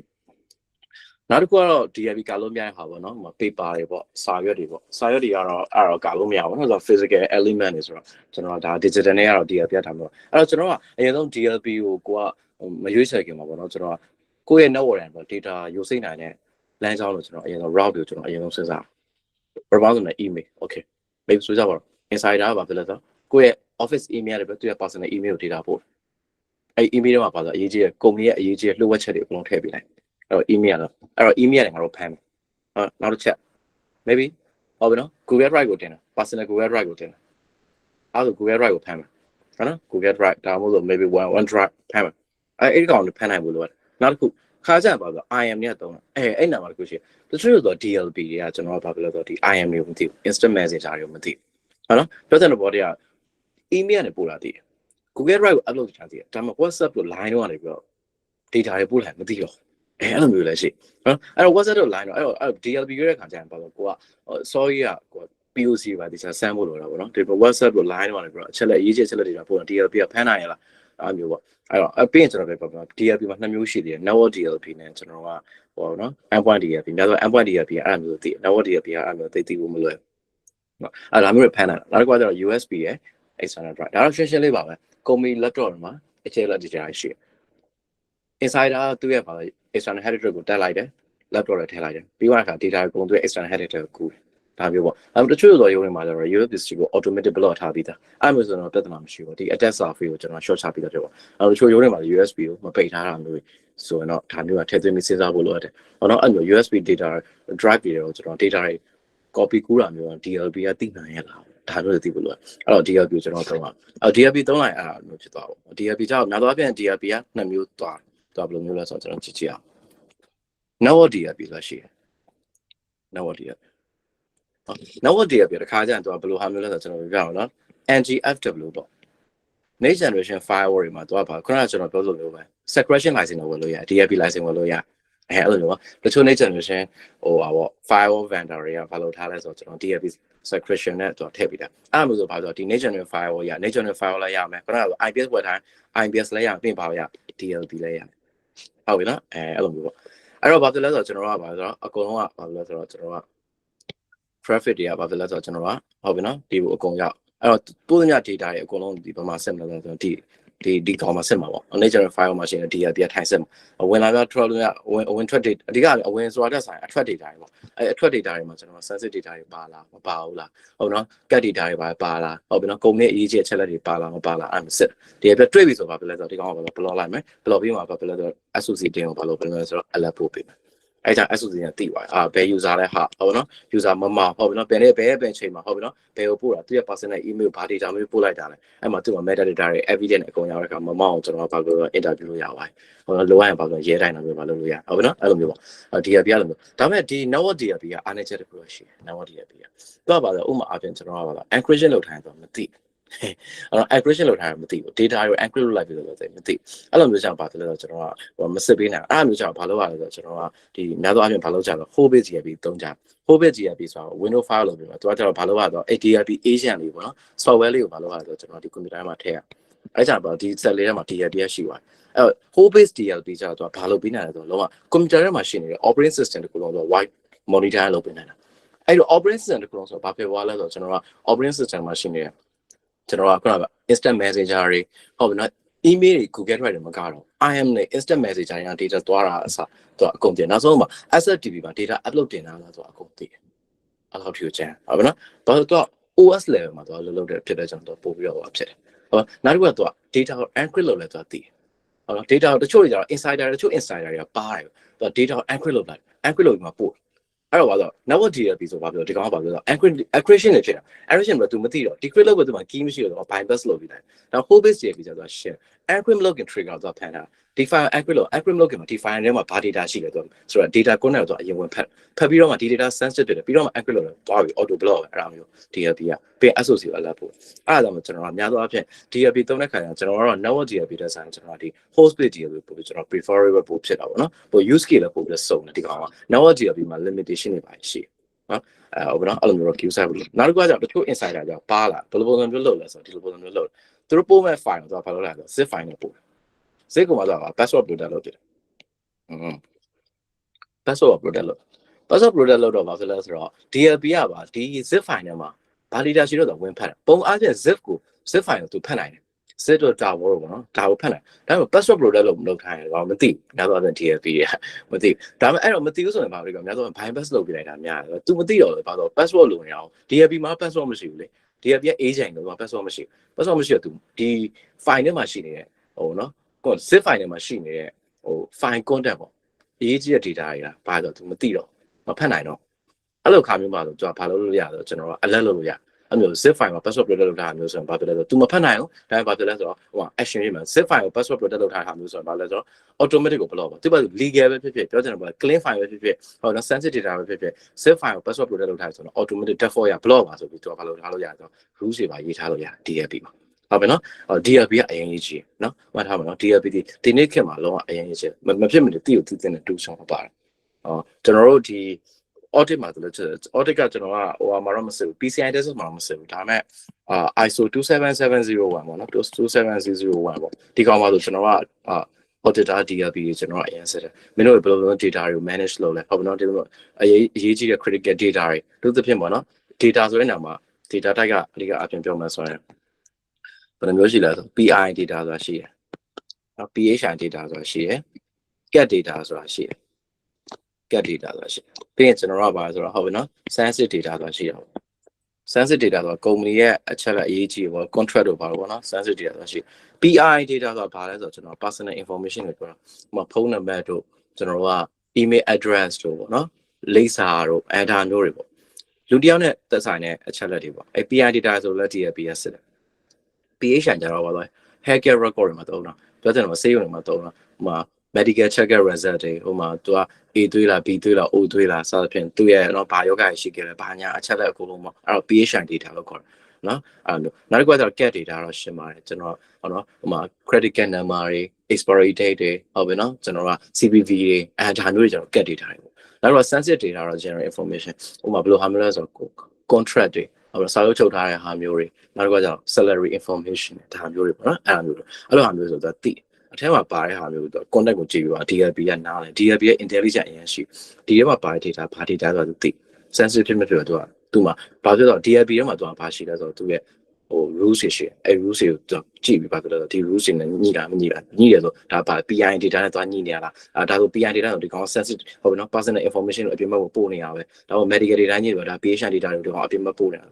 သိပြင်သွားတော့ခုန administrator ကဟို configure ချထားတဲ့ action moment တွေပြီးတော့ဒီလို data မျိုးတွေပို့ပြီးဆိုတာအလားလုံးမှာ deny လုံးမှာတော့ decision making လုပ်နိုင်တယ်ဟုတ်ပြီနော်ရပါနော်အဲ့လိုရှိအဲ277 word မှာလို့ကျွန်တော်ကအရေးကြီးတယ်ကျွန်တော်ရုံးကြတော့ဒီ audit ရှိတော့ကျွန်တော်ကအများနဲ့ DLP ကိုကျွန်တော်သုံးလို့မရ DLP မှာအများကြီးရှိပါတယ်နော်ဟိုမှာ trailers DLP DRE LLR နဲ့ trailers DLP ဟုတ်နော်နောက်တစ်ခုကကျတော့ကျွန်တော်ဗာရှိဦးမှာ force point ပေါ့ force point ကိုအရင်ကျန်တယ်နော် force point ကိုတော်တော်ကျန် force point DLP ပြီးနောက်တော့ Google DLP ဆိုတာရှိသေးတယ် စုပ်ပြတ်တဲ့နေတော့ကျွန်တော်မကြိုက်နော် Google DAB ဟုတ်နော်မကောင်းအဲ့ 4th point DAB ကတော့ကျွန်တော်လုံးဝတကယ် preferable ဖြစ်တဲ့ DAB မှာပါပါတယ်နောက်တစ်ခုကပါ CrowdStrike မှာဆိုတဲ့ DAB ရှိတယ် CrowdStrike DAB CrowdStrike DAB ကပွင့်တယ်လုံးဝမသုံးတော့မကောင်းနော်ကျွန်တော်မျိုးများမှာအစုပ်ပြတ်ဆုံး DAB လို့တော့ပြောလို့ရ CrowdStrike DAB ကတော့မကောင်းသူတို့ mature မဖြစ်သေးတာပါမယ်တိတ်သုံးတာတိတ်မကြသေးလို့ရှင်ဖင်တာတိတ်မကြသေးဘူးသူကဒီ product ကို launch လုပ်တိတ်မကြတော့2နှစ်လောက်ပဲရှိဦးမှထင်တယ်နော်လုံးဝမကောင်း okay နော်ဒါပေမဲ့ကောင်းလာတော့ကျွန်တော်အချမ်းပြီးတော့ force point DAB ကတော့အကောင်းဆုံးပဲဟုတ်နော်အဲ့တော့မှတ်ထားပါကျွန်တော်ရဲ့အချက်လက် data အပြင်ဘက်ကိုထွက်နေတာဒီသက်သိချင်တယ်ဆိုဘာသုံးမလဲ DAB သုံးရမယ်ဒါပါနော် okay ဟုတ်ပြီအဲ့တော့ DAB နဲ့ပတ်သက်ပြီးတော့ဘာတွေမေးချင်တာဘာတွေသိချင်တာရှိသေးလဲဗျဟုတ်ပြောပါကျွန်တော်ပြောတော့တော်တော်များနေဟုတ် hello ဟုတ်မေးပါဗျ okay အဲ့ DLP ကလေအခုန host based DLP ကဟိုဟာ EDR လေးလိုမျိုး endpoint တွေစီမှာ agent လေးတွေတွင်းထားတာဗျအဲ့လိုမျိုး ဟုတ်တယ်ဗျ agent base ပဲ agent base ဟုတ်သူက whole base ကိုလုံးဝ agent base တွေပဲဟုတ် agent base ဟုတ်ဒါမှမဟုတ်ဟုတ်ကဲ့ပြောပါစမ်း ဟုတ်ပြောပြဟုတ်ပြီ ဟုတ် EDI မှာတခါတည်းအဲ့လို date ပါပြီးတက်လာတီးသက် tools တွေနဲ့တက်ဝယ်ပြီးသုံးကြလားဗျအဲ့လိုမျိုး tools တွေနဲ့တီးသက်ဟိုတော့ဥပမာကျွန်တော်တို့ CrowdStrike ပေါ့နော်ကျွန်တော်တို့ CrowdStrike တုံးတာကျွန်တော် CrowdStrike ဆိုကျွန်တော်တို့ကပါဆိုတော့အမှကျွန်တော်တို့ရောမှာဆို CrowdStrike တုံး CrowdStrike ဆိုအဲ့ CrowdStrike မှာတော့ဘာရလဲဆိုတော့ EDR ကျွန်တော် EDR ဝင်ထားတာအဲ့မှာကျွန်တော်ပြီးတော့ပါ Fame မှာလို့ကျွန်တော် Fine Vintage module က Fame module ကကျွန်တော်ထပ်ဝင်တာအဲ့တော့ agent တစ်ခုလည်းနဲ့ကျွန်တော် function တစ်ခုလည်းအဲ့မှာကျွန်တော်ကပါ CrowdStrike က DLP လည်းထုတ်တယ်အဲ့မှာ CrowdStrike DLP ကစုပ်ပြတ်တက်နေတော့ကျွန်တော်မသုံးဟုတ်နော်အဲ့ CrowdStrike DLP ကကျွန်တော်သုံးလိုက်မယ်ဆိုတော့ CrowdStrike agent တစ်ခုလည်းနဲ့ပါ function သုံးခုရအဲ့လိုဟုတ်အကဲခုနကပြောတော့ force point လို့ပါလို့ကျွန်တော်ရှင်းတယ် force point က DLP တည်တယ်အဲ့တော့ဘာဖြစ်လဲဆိုကြပါဆရာကြီးရဲ့ဆက်မှာ CrowdStrike ရှိရပါတော့ CrowdStrike က EDR ဒါမှဆရာကြီးက DLP သုံးနေတယ်ဆိုဘာလို့လဲဆိုတော့ဘာလို့ရမလဲ force point မှာထည့်တော့ force point တည်အဲ့တော့ agent တစ်ခုဖြစ်သွားအောင်တကယ်ကောင်းတာတော့ဆိုကြပါ agent တစ်ခုလည်းနဲ့ကိုလိုချင်တဲ့ function တွေအများကြီးကို run နိုင်တော့ကောင်းတာပေါ့ဗျာနော် okay ကျေးဇူးပါဆရာဟုတ်ကဲ့အော်နောက်တစ်ခုရှိတယ်နော် DLP သုံးတဲ့ခါကျရင်ပြဿနာတစ်ခုရှိတယ်ကျွန်တော်ပြောပြအောင်ဟိုမှာဆိုကြပါတော့ DLP ကကျွန်တော် DLP ဝယ်တဲ့ခါကျရင်ကျွန်တော် POC test လုပ်တာတော်တော်စားရတယ်တလားသူက test case အများကြီးကိုကျွန်တော်တို့ဒီလိုမျိုးစမ်းကြည့်ရ DLP ကိုတလားကျွန်တော်တို့အဲ့ DLP ဝယ်တော့ပါနော် POC မှာ test လုပ်ကြည့်ရသူကအဲ့ကျွန်တော်တို့ကျတော့ China မှာ base လို့တော့အဲ့ client ရဲ့ ID ဆိုသိတယ်ဗျ national ID ဆိုသိဒါဆိုကြပါတော့ကျွန်တော်စမ်းကြည့်အောင်နော် client က national ID sample 2ခု3ခုလောက်ကိုကျွန်တော်က notepad နဲ့မှတ်လိုက်မှတ်ပြီးကျွန်တော် Google Drive ကိုတင်လိုက် Google Drive ကလမ်းဖန် DLP ကလမ်းဖန်ဒါ PI violation နဲ့ PI data တွေ upload တင်တယ်လို့ဖန်အဲ့တော့ကျွန်တော်ဒီကိုလုပ်ကြည့်စနေမြင်တော့လာမနာနိုင်ကိုချကြည့်ရပါဟဲ့မလားဘာညာပေါ့မဖန်ဘူးလားဒါဆိုကျွန်တော်ကမြန်မာနိုင်ငံသားတယောက်ဒါဟို national ID ပဲလေတဲ့ဖန်ဘာလဲပေါ့နော်အဲ့နောက်ကျတော့ဘယ်လိုလဲဆိုတော့ဒီ rules တွေ DLP မှာ rules ရှိတယ်သူ support လုပ်တဲ့နိုင်ငံပဲသူကလုပ်တယ်အဲ့မျိုးပေါ့နော်ဟိုမြန်မာဟိုသူက support မလုပ်မြန်မာ national ID သူမသိအသိကျင်တယ်သူကဘာလုပ်ပေးရလဲ customize သွားရေးပေးရအဲ့မှာ regular expression ဆိုတာရှိတယ် red expression ရှိတယ်အဲ့မှာဝင်ပြီးတော့တွဲပေါ်မှာလုံးနေတဲ့ number ပြီးရင်ဘာလို့လဲညင်းစားပြီးရင် free character ပြီးရင်ဝင်စားဝင်ပေးနေတာ star ဟုတ်ပဲနော်ပြီးရင် number အဲ့လိုမျိုး regular expression ကိုသွားရေးပေးရရေးပေးပြီးတော့သူပြန်ပြီးတော့ rule ကိုပြန်ပြီးတော့ update လုပ်ပြအဲ့တော့မှသိတယ်အဲ့တော့အဲ့လိုလည်းရှိရပါတော့သူ DLP ကဟိုနည်းနည်းမရိုးရှင်းပြ implementation လုပ်ရတာတော့ဘာလို့ဘာ insider ကနီးပေါင်းစုံစုံပြီးစဉ်းစားနေမှာပဲလေနောက်တစ်ခါကျအဲ့လိုမလုပ်ဘဲဒီလိုလုပ်ရင်ဘယ်လိုလုပ်မြန်မာလိုရေးရင်ဘယ်လိုလုပ်ဟုတ်နော်အဲ့လိုမျိုးလေးလည်းရှိတယ် DLP ကinsider တွေကနီးပေါင်းစုံ3မျိုးကအဲ့ဒါပို့ဆိုတာဒါမျိုးဆိုကြပါဦးအေးစားမယ်ကျွန်တော်တို့ပြပြဒါကကျွန်တော် insider လို့ပြောတာနော်ရုံးမှာရှိနေတဲ့ document ကြီးရှိတယ်contract ကြီးဒါ contract အရင်ရေးကြည့်တယ်ဒီ contract ကအရင်ရေးကြည့်တယ်ပြိုင်ဘက်ကုမ္ပဏီကဒီ contract ကိုတည်သွားရင်ပြိုင်ဘက်ကုမ္ပဏီကဟုတ်ပြီနော်ဒီ contract ကိုအသုံးချရပါတော့သူတို့အကျိုးစီးပွားအများကြီးလုပ်လို့ရအဲ့တော့ကျွန်တော်က insider ကြီးပေါ့ဗျာဆက်အဲ့တော့ဒီ contract ကိုကျွန်တော် file document file တွေ့ပါဒါပေမဲ့ document file ကိုကျွန်တော်ပို့လိုက်မယ်ဆိုတော့ပြောရဆိုတော့ DLP ကမိပါပြီးရင် violation ဖြစ်ပြီးကျွန်တော်အလုပ်ပါထုတ်ခံဟာကြောက်တယ်အဲ့ပတ်စံလည်းလိုချင်တယ်နော် insider ကျွန်တော် insider ဆိုတော့ကျွန်တော်ပြိုင်ဘက်ကုမ္ပဏီရောင်းဆိုင်မှာပတ်စံလည်းအများကြီးရလို့တော့မသိအဲ့ဒါကျွန်တော်ဘာလုပ်လဲဒီ document PDF file လေးကိုဓာတ်ပုံလေးရလိုက်တယ်ချက်လက်ဆိုဟုတ်လားဓာတ်ပုံလေးရဓာတ်ပုံလေးရပြီးဘာဖြစ်လဲဆိုတော့ကျွန်တော်အဲ့ဓာတ်ပုံ file လေးကိုပေါ့နော် photo လေးပေါ့အဲ့ photo လေးကိုဘာဖြစ်လဲဆိုတော့ကျွန်တော်ပြိုင်ဘက်ကိုဘာလို့ဟို computer company ကိုဘာလို့ email လှမ်းပို့ ဝယ်မလားရောင်းမယ်ပေါ့နော်အဲ့လိုအဲ့ဒါမျိုးဆိုတော့ DLP ကသိနိုင်မှာ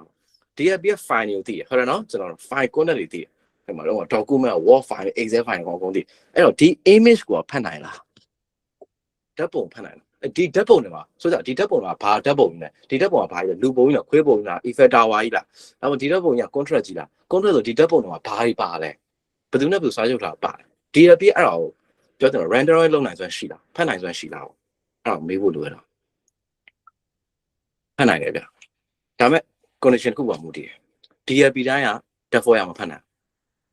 ဘယ်အချိန်မှာဖတ်နိုင်တော့မှတ်ထားမယ်နော် OCR ဝယ်ထားရင်ဖတ်နိုင်တယ်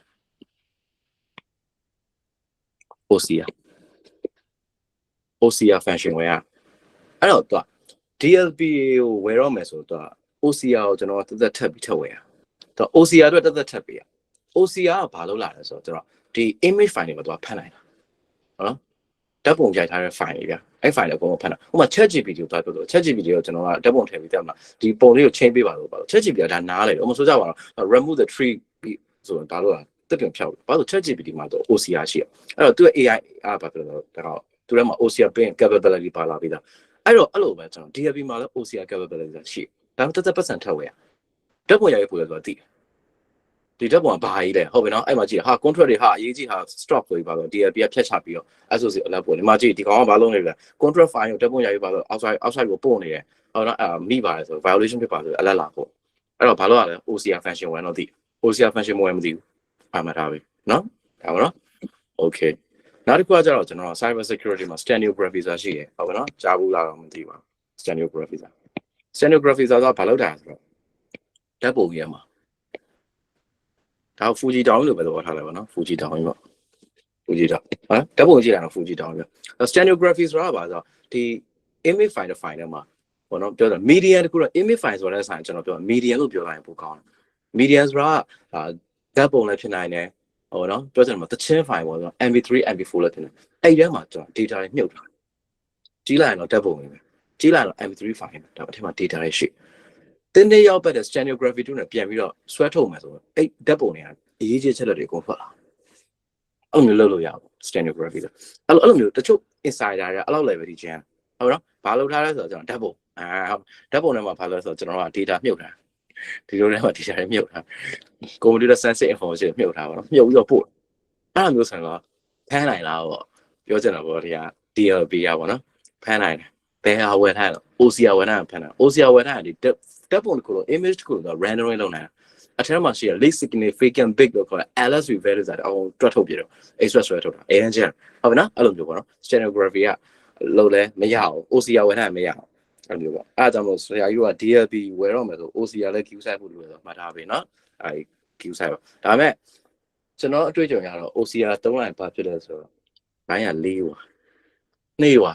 ဘာလို့ကျွန်တော်တို့တခါကျ Google Drive ပေါ်ဓာတ်ပုံတွေတင်တာမျိုးပေါ့ image file တွေပါတင်တဲ့ခါကျမပြီးတော့ image file တွေ file တွေ rendering လုပ်နေတာတက်မလားအဲ့တော့ကျူကြီးကအကြာကြီးဖြစ်လေးသွားတာပေါ့နော်အဲ့တော့ဒါရှင်းပါလို့ security ကောင်းကျင်တချို့ရရော secure file လောက်အောင်ပါဟုတ်တယ်မလားအဲ့လိုမျိုးတော့ရှိတာပေါ့နော်ရမယ်နော် okay ဒါနဲ့ပတ်သက်ပြီးတော့ဗာမေးချင်တာရှိသေးတယ်ဗျ DLP နဲ့ပတ်သက်ပြီးတော့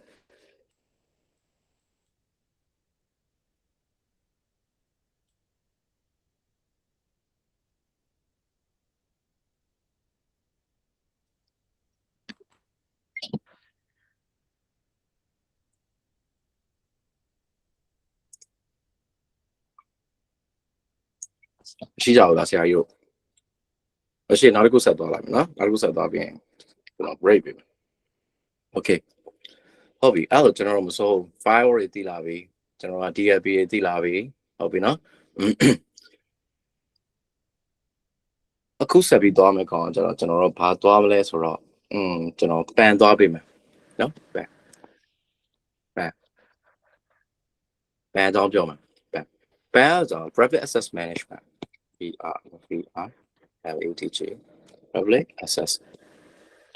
management ပန်အဲ့တော့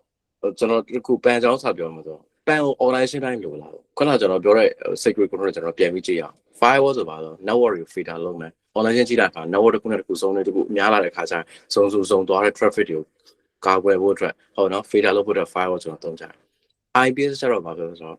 cyber attack တွေကိုကာကွယ်ဖို့အတွက် ကျွန်တော်သုံးတယ်ဟုတ်ပြီနော် DLP ကြတော့ကျွန်တော် insider threat တွေဟုတ်လားအရေးကြီးတဲ့ sensitive data တွေအပြင်ဘက်ကိုဘယ်သူတွေပို့နေလဲ monitor လုပ်ချင်လို့ plot လုပ်ချင်လို့ DLP ကိုကျွန်တော်တို့သုံးကြဟုတ်ပြီနော်အခု ban ကကြတော့ဘယ်အတွက်သုံးမှာလဲဆိုတော့အဓိကအားဖြင့် production management ကျွန်တော်ပြောနော် production management အရေးကြီးတဲ့ core analysis မှာအရေးကြီးတဲ့ critical assets တွေကိုတေချာ manage ဖို့တော့ okay ကျွန်တော်ကြည့်ကြည့်အောင်ဥပမာလေးကျွန်တော်ပြဒါကျွန်တော်တို့ရဲ့အရေးကြီးတဲ့စာဒီစာဟုတ်နော်ဒီစာအဲ့တော့ဒီရှေ့မှာတော့ဘာရှိဆိုတော့ ban ရှိတယ် public access management ဆိုတာရှိban ပေါ့နော် okay အရင်ဆုံးအနေနဲ့ဒါ user လေးရှိတာပေါ့နော် user ကဘာဖြစ်လဲဆိုတော့ကျွန်တော်တို့ကဟုတ်ပြီနော်အော်ဒီဘက်မှာ sorry user ကဘာလို့ဆိုတော့အရင်ဆုံးဘာဖြစ်လဲဆိုတော့ကျွန်တော်ဒီဘာလို့လုပ်လဲဆိုတော့ဒီ server အရင်ဆုံး request လုပ်တာ first ပေါ့နော်ဒီလိုလဲ user server လှမ်းပြီး request လုပ်တဲ့အခါကျ server ပြောတယ်မင်းရင်ဆုံးအနေနဲ့ ban ကိုဖြတ်ကြမယ်ဟုတ်ပြီနော် ban ဖြတ် ban စီကနေပြီး certificate ထုတ်အောင်အဲ့တော့ဘာလို့ second step မှာ user ဘာလို့ဆိုတော့ ban ကိုသွားပြီးတော့ဘာလို့လဲ authenticate လုပ်တာဆိုတော့ပြောချင်တဲ့ body က ban ကိုသွားပြီးတော့ချိန်တော့ဗောနော် ban သွားပြီးချိန်တဲ့အခါကျ ban ကဘာဖြစ်လဲဆိုတော့ဒီ user လေးရပေါ့နော်ဆိုတော့ YMT လို့ support ထား YMT ရဲ့ profile က ban ထဲမှာရှိတာဟုတ်နော်အဲ့တော့ဘာလို့ဆိုတော့ကျွန်တော်က ban ကိုထိန်းတဲ့ administrator ကဘာလဲဆိုတော့ဒီမှာ admin ရှိရပါတော့ ban admin ပေါ့ ban admin ကကိုယ့် organization မှာရှိနေတဲ့ user တွေကိုဘာလို့ထားလဲဆိုတော့ဒီသူရဲ့ private asset management profile လေးတွေစောက်ပေးထားတာ YMT ဟုတ်နော်စုနော်အေးဘာညာမြတ်ပေါ့ဘာမှတော့ဒီလိုမျိုးစောက်ပေးထားဒီမှာအဲ့တော့ authenticate လို့တော့ပါတော့ဒီ user ဘာတူလဲYMT ဆိုတော့သူစစ်ကြည့်လိုက်ban ကငါထဲမှာပါတော့ YMT profile ရှိတယ် okay မှန်တယ်အဲ့ဆိုဘာဖြစ်ပြီလဲဆိုတော့ ban ကဘာလို့ပြလဲ number 3 step user ဘာလို့ပြလဲ certificate လေးထုတ်ပြီးလိုက် certificate ဒါပေမဲ့ certificate ကဘယ်လောက်ပဲခံတော့ second 30ပဲခံဆိုတော့ second 30ပြီးမှ certificate သုံးလို့မရတော့ access လုပ်လို့မရ certificate ပဲဆက်သူကexpiry date နဲ့လားနော် certificate ထုတ်လိုက် certificate ဆိုတာဘယ်လိုဟာမျိုးလဲဆိုတော့ password လို့ပုံစံမျိုးပဲဒါပေမဲ့သူက file လေး password authentication မဟုတ် password ဆိုတာကြာတော့ကျွန်တော်သိတဲ့အတိုင်းပဲเนาะဘာဖြစ်လဲဆိုတော့ကျွန်တော် break လုပ်ဖို့လွယ်တယ်ကျွန်တော်ကဘာလဲဆိုတော့ဟုတ်ပြီเนาะ hack လုပ်ဖို့ဖြီးဖို့လွယ်တယ်အဲ့ဒါကြောင့် password မတော့ဘူးဒီကောင်တွေကအဲ့ဒါ certificate ဆိုတာ certificate ဆိုတာဘာမှ authentication လုပ်ဖို့တော့ file လေးပဲအဲ့ file လေး user ရောက်သွားဆိုတဲ့အချိန်ကျမှ user ကဘာလို့အဲ့ file လေးနဲ့ဘာလုပ်ပြီလဲဆိုတော့ certificate လေးနဲ့ဘာလုပ်ပြီလဲ server ပြန်ပြီး request လုပ်တယ် step 4 user ကဘာလုပ်လဲဆိုတော့ဟုတ်ပြီเนาะuse ပေါ့ YMT ပေါ့နော် user try to access server with ဘာလဲဆို certificate CR လို့ပဲရအောင်နော် CR certificate နဲ့ request လုပ်အဲ့လို certificate နဲ့ request လုပ်တဲ့အခါကျရင်ဘာဖြစ်လဲဆိုတော့ certificate ရပြီ okay ဒီတော့ပုံမှာဝင်တဲ့အခါကျအဲ့မှာနောက်ဆုံးဆင့်ကဘာလဲဆိုတော့ number 5 ဆင့်မှာ ban ရဲ့ administrator ဘာလဲဆိုတော့အဲ့အောင်မြင်တဲ့အခါကျရင်ဘာဖြစ်လဲဆိုတော့ okay ဟိုက request စာလုပ်တယ် okay အဲ့ချိန်မှာတော့ချက်ချင်းသူပေးမဝင် ban administrator အဲ့မှာသူကဘာလဲဆိုတော့ကျွန်တော် decision making လုပ်တာ allow လား reject လား even though နော်ကျွန်တော်က authenticated user နော်ကျွန်တော် profile လည်းဒီထဲမှာရှိပြီးသားကျွန်တော်တကယ် user နော်ဒီ server access လုပ်အားလုံးမှန်တယ်နော်ကျွန်တော် certificate လည်းရှိတယ်ဒါတော့ဘာဖြစ်လဲဆိုတော့အဲ့မှာနောက်ဆုံး last stage မှာပါဆိုတော့ဒီ ban administrator decision making လုပ်တာဒီကောင် allow လုပ်မှာဒီကောင်ကို deny ပေးလုပ်မှာဒါမျိုးလုပ်လို့ရဟုတ်ပြီနော်အဲ့ချိန်မှာဝင်လာတာ ban administrator စီကိုချက်ချင်းကိုပါဆို email ဝင်တယ်ဒါမှမဟုတ်ဆို notification SMS ဝင်ဒီမှာရဲမျိုးသူ YMT ကပါဆိုဒီ server access လုပ်နေပြီမင်းပေးဝင်မလားမဝင်ဘူးလားအဲ့မှာ ban administrator ပါလို့လဲအဲ့မှာသူ decision making လို့သူစဉ်းစားဒီကောင်ဘယ်ချိန်နဲ့ဟာညတကောင်ကြီးမှာဒီကောင်ဘာလို့ဝင်လာလဲဟုတ်ပြီနော်အဲ့ကြဘာဖြစ်လဲဆိုတော့ तू မသိငါဘူးဆိုဘာဖြစ်လဲ reject လို့ကျွန်တော်ဖုန်းဆက်ဟုတ်နော်ကိုရဲ့မင်းဒီ server နဲ့မင်းဝင်ဖို့လုပ်သေးလားပြောဟုတ်တယ်ကျွန်တော်ဝင်ဖို့ကျွန်တော် travel shooting ဝင်လုပ်ချင်တော့အေးမသိဘူးမင်းမဟုတ်ဘူးကျွန်တော်ငါ reject လုပ်တာပြန်ပြီး request လုပ်အဲ့ဒါကျွန်တော် request ပြန်တော့ request လုပ်တော့ तू က alert လုပ်ပေးဟုတ်တော့တေချာပြန်ဆက်တာ ban administrator ဟုတ်နော်အဲ့တော့ပြောချင်တဲ့ပေါ်တာ even though authenticated user ဖြစ်နေတာအောင်ပါ certification တော့ပေးမဝင်ဘူးဒီကောင်ဟုတ်နော်အဲ့ ban administrator decision making လုပ်ပါတယ်ဒါမှဒီကောင်တော့အရေးကြီးတာပါလုံးဝ gatekeeper လို့ဖြစ်ဒီကောင်အကုန်ပေးဝင်တော့ဒီကောင်တေးတာပေါ့အဲ့ဒီကောင်တော့အရေးကြီးတယ်ဒီ position တော့အရေးကြီးတယ်ဒါဆိုအပြင် company ရဲ့ online ရှင်းမှာလုံးဝတကယ်ဟန်နေရမျိုးမှာထားအဲ့လိုကောင်မျိုးရ program server ဆက်ရတဲ့ခါကျဒီကောင်တွေက program server ကိုဝင်ပေးချင်မပေးချင်ဒီကောင်တွေနဲ့ဆိုင်သူရဲ့ decision ban administrator နဲ့ဆိုင်သူကတော့လုံးဝအရေးကြီးတယ် company မှာတော်တော်အရေးကြီးတဲ့ကောင်တော့ဟုတ်ပြီနော်သူသာလူဆိုးဆိုတော့ကုန်ပြီပေါ့နော်အဲ့ဒီ crush ရှိအောင်အဲ့တော့အဲ့လိုမျိုးသွားတာ ban အဲ့လိုသွားပြီး okay ပေးဝင်တာပြီးအဲ့မှာမသွားပါဆိုတော့ဘာလို့ရသေးလဲဆိုတော့ ban ကောင်းတဲ့ချက်ကဒီ server တော့မှာ okay ရတယ်ပေးဝင်လိုက်ပြီ administrator ဝင်လိုက်ကိုရဲ့တော့သူကဘာလို့လဲဆိုတော့ time stamp ကန်လို့ရ okay မင်းဒီ program server မှာ access လုပ်လို့ရခါကျကိုသွားပြီး request လုပ်တဲ့ခါကျ authenticate လုပ်တဲ့ခါကျတော့အဲ့မှာဘယ်နှမိနစ်ဒီ program server ထဲမှာမင်းနေမှာလဲလို့ ချိန်တောင်းလား30 minute လား1 hour လားအချိန်ရိုက်တဲ့120 2နာရီ30အဲ့ minute 30ပြည့်ယူစားနေပါတော့ quest session automatic reject အစားပြန်ပြီး authenticate ပြန်တော့ certificate ပြန်ပြီးတော့ view ပြန် certificate နဲ့ပြန် authenticate လုပ် ban administrator ပြန်ပြီးတော့ allow reject ပြန်ပေးအဲ့လိုပြန်တော့အဲ့လိုမျိုးပေါ့နော်ဟို expiry date ပါတတ်မှတ်လို့ရဒီ server ထဲမှာဘယ်လောက်ထိ configure ချလို့ရနေလို့ရအဲ့လိုမျိုးလုပ်လို့ရဒါတစ်ချက်နောက်တစ်ချက်ကဘာလုပ်လို့ရဆိုတော့ဒီကောင်က chain တယ်သူကဘာလို့ key store တွေပါသူက record လုပ်တာ key store record လုပ်တာနောက်တစ်ချက်ကဘာလဲသူကဘာလဲ 4K နော် recording မှာလုပ်ထားဆိုတော့ဆိုကြပါတော့ကျွန်တော်ကပါဒီ server ထဲမှာဝင်ရောက်သွားဆိုဒီ server ထဲမှာကျွန်တော်ကပါတော့ maybe config တွေရိုက်တယ်ဘာညာပေါ့နော် comment တွေခောက်တယ် data တွေပါ chain တယ် value ဘာညာရှောက်လို့အဲ့ဒါအကုန်လုံးတော့ 4K recording တော့ auto လုပ်တာအဲ့ video file ဖြတ်လို့လည်းမရအဲ့တော့ကျွန်တော်ဘာလုပ်သွားလဲဆိုတော့ audit trial တခုလုံးဘာလို့ကျွန်တော်အကုန်များပန်တယ်မှာဒီည7 နာရီမှာကျွန်တော် server ထဲမှာဘာလုပ်သွားလဲ YMD ဘာလုပ်သွားလဲအကုန်ရှိအဲ့ဒါဟုတ်လားဘာကြီးရိုက်သွားတာဆိုအကုန်ရှိသူအကုန်မြင်အဲ့လိုမျိုးကြီးအဲ့ဒါပို့ပြီးဆိုတာပါဆိုကျွန်တော်က dangerous comment trick ကဘာလုပ်လို့ရဒီကောင်ပန်DNGER ကို dangerous comment trick dangerous comment trick ကဘယ်လိုဟာမျိုးဆို example ဆိုကြပါတော့ကျွန်တော်က YMD ရဲ့ပဲ insider ကောင်ဆိုပါတော့ဟုတ်လားအဲ့မှာကျွန်တော်ကဘာလုပ်ပြီးလဲဆိုတော့ဟုတ်တယ်ကျွန်တော်ဘာလုပ်ပြီးလဲဆိုတော့ဒီထဲရောက်သွားတာ server ရောက်သွားတဲ့ခါကျကျွန်တော်ဘာလို့ firewall disable ရိုက်တာဟုတ်နော် firewall disable ရိုက်တာပြီးရင် firewall disable ရိုက်ပြီဆိုဒါ dangerous comment ဖြစ်သွားတယ်ဟုတ်တယ်မလားဒါ evasion technique တခုဖြစ်နေပြီဒါ dangerous comment ပဲအဲ့လိုဖြစ်ပြီးဆိုတော့ဘာဖြစ်လို့ချက်ချင်းပဲပါလဲဆိုတော့အဲ့ session automatic abort လို့ပြတာကျွန်တော်လုံးဝ progress အဆက်လို့မရဘူးပြီးရတယ်ဘာဖြစ်လို့ isolate တင်ချက်ချင်း real time alert ပို့တာဒီမှာ YMTC ဘာဖြစ်လဲဆိုတော့ firewall disable ရတဲ့ command ကိုဒီ server ထဲမှာလုံနေပါဆိုချက်ချင်း alert ပို့တာအဲ့လိုဒီချမ်းဟုတ်ပြီနော်အကုန်လုံးလို့ရအပန်ပေါ့နော်ပန်အဲ့လိုပုံမျိုးထိန်းချုပ်တာအဲ့ဒါမျိုးကျွန်တော်ကပါတော့ဒီ production server ကို access လုပ် production ဆိုတာဘယ်လိုလဲကျွန်တော်သိရမှာတော့တကယ် critical server ဒါ customer ကိုကျွန်တော် fully support လုပ်နေတယ်ဟုတ်ပြီနော်ပြောချင်တဲ့ဘောတွေက server တွေဖြစ်ပါဟုတ်နော်အဲ့တော့ဒါတွေကအသက်နဲ့မြအရေးကြီးအမှားပဲမခံတာအဲ့တော့ဒီလို server မျိုးဟုတ်ပြီနော်သတ်မှတ်ထားတဲ့လူပဲ baby access လုပ်မယ် not everyone အကုန်လုံး pay access မလုပ်သတ်မှတ်ထားလို့ pay access လုပ်အောင်ဒီလူတွေကဘာလို့သွားဆိုတော့ record တွေအကုန်ရှိရမှာလုံးဝ data security ကိုလုံးဝတင်ချက်ဖို့လိုတယ်ဟုတ်ပြီနော်အဲ့ဒါမျိုးကျွန်တော်ကလုပ်ပေးနိုင်တာပန်ပဲ private access management ပန်ဒီအရင်စေးကြည့်ပါတယ်ဈေးအရင်ကြည့်ပါတောင်းတ online ရှင်းမသိမရှိပါဘူးအကြီးမှမရှိတော့ enterprise ပြန်တော့ရှိရပါဗျာနော်ဟုတ်ပါတောင်းတ small to medium မှာတော့ခါမြင်ဘူးနော်အကုန်လုံးကဒီတိုင်းဝင်နေတာပဲ user နဲ့ password တည်ရတယ်ချနေတာအကုန်ဝင်နေတာဘာမှဒီလိုမျိုးလည်းမရှိဘူး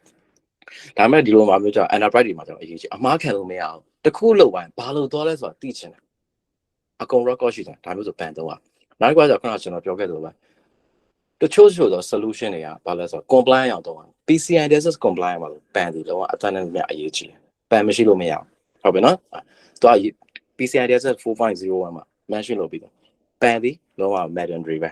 အရေးကြီးဟုတ်ပြီနော်အဲ့လိုရှိအဲ့တော့ပန်မှာဆိုနာမည်ကြီးရတော့ရှင်းပါတော့နော် cyber R လို့ပါလို့ပေါ့ cyber R မြန်မာစာတော့သိမရှိပါပန် beyond trust ပေါ့နော်အဲ့လိုလုပ်လို့ရပါနော်ဒါကို PAN လို့ခေါ်တယ်ဗျ private access management လို့ခေါ်ပါတယ်ဟုတ်ပြီနော် okay အဲ့တော့ PAN နဲ့ပတ်သက်ပြီးတော့ဗာများသိချင်တာ PAN ဖို့ပါအောင်အဲ့ဒါဆိုကျွန်တော်ဒီနေ့ morning session ကတော့ဒါတော်တော်များအောင်ကျွန်တော် control တော်များပြောဖို့ပါတယ်ဟုတ်ပြီနော်အဲ့တော့အခုကျွန်တော်မနက်ပိုင်းသင်ခဲ့တဲ့ tools တွေနဲ့ပတ်သက်ပြီး control နဲ့ပတ်သက်ပြီးတော့အခုချိန်ထိပေါ့နော်ဗာများမရှင်းတာနားမလဲတာဒါမှမဟုတ် additional သိချင်တာများရှိတယ်ဗျရှိရဆိုရင်ပြောပါအခုက quiz time ဖြစ်သွား quiz time ပြီးရင်ကျွန်တော်first time ပေါ့နော် morning session ပြန် break ပေးမယ်နော်ဟုတ်မေးချင်တာရှိမေးပါဗျအခု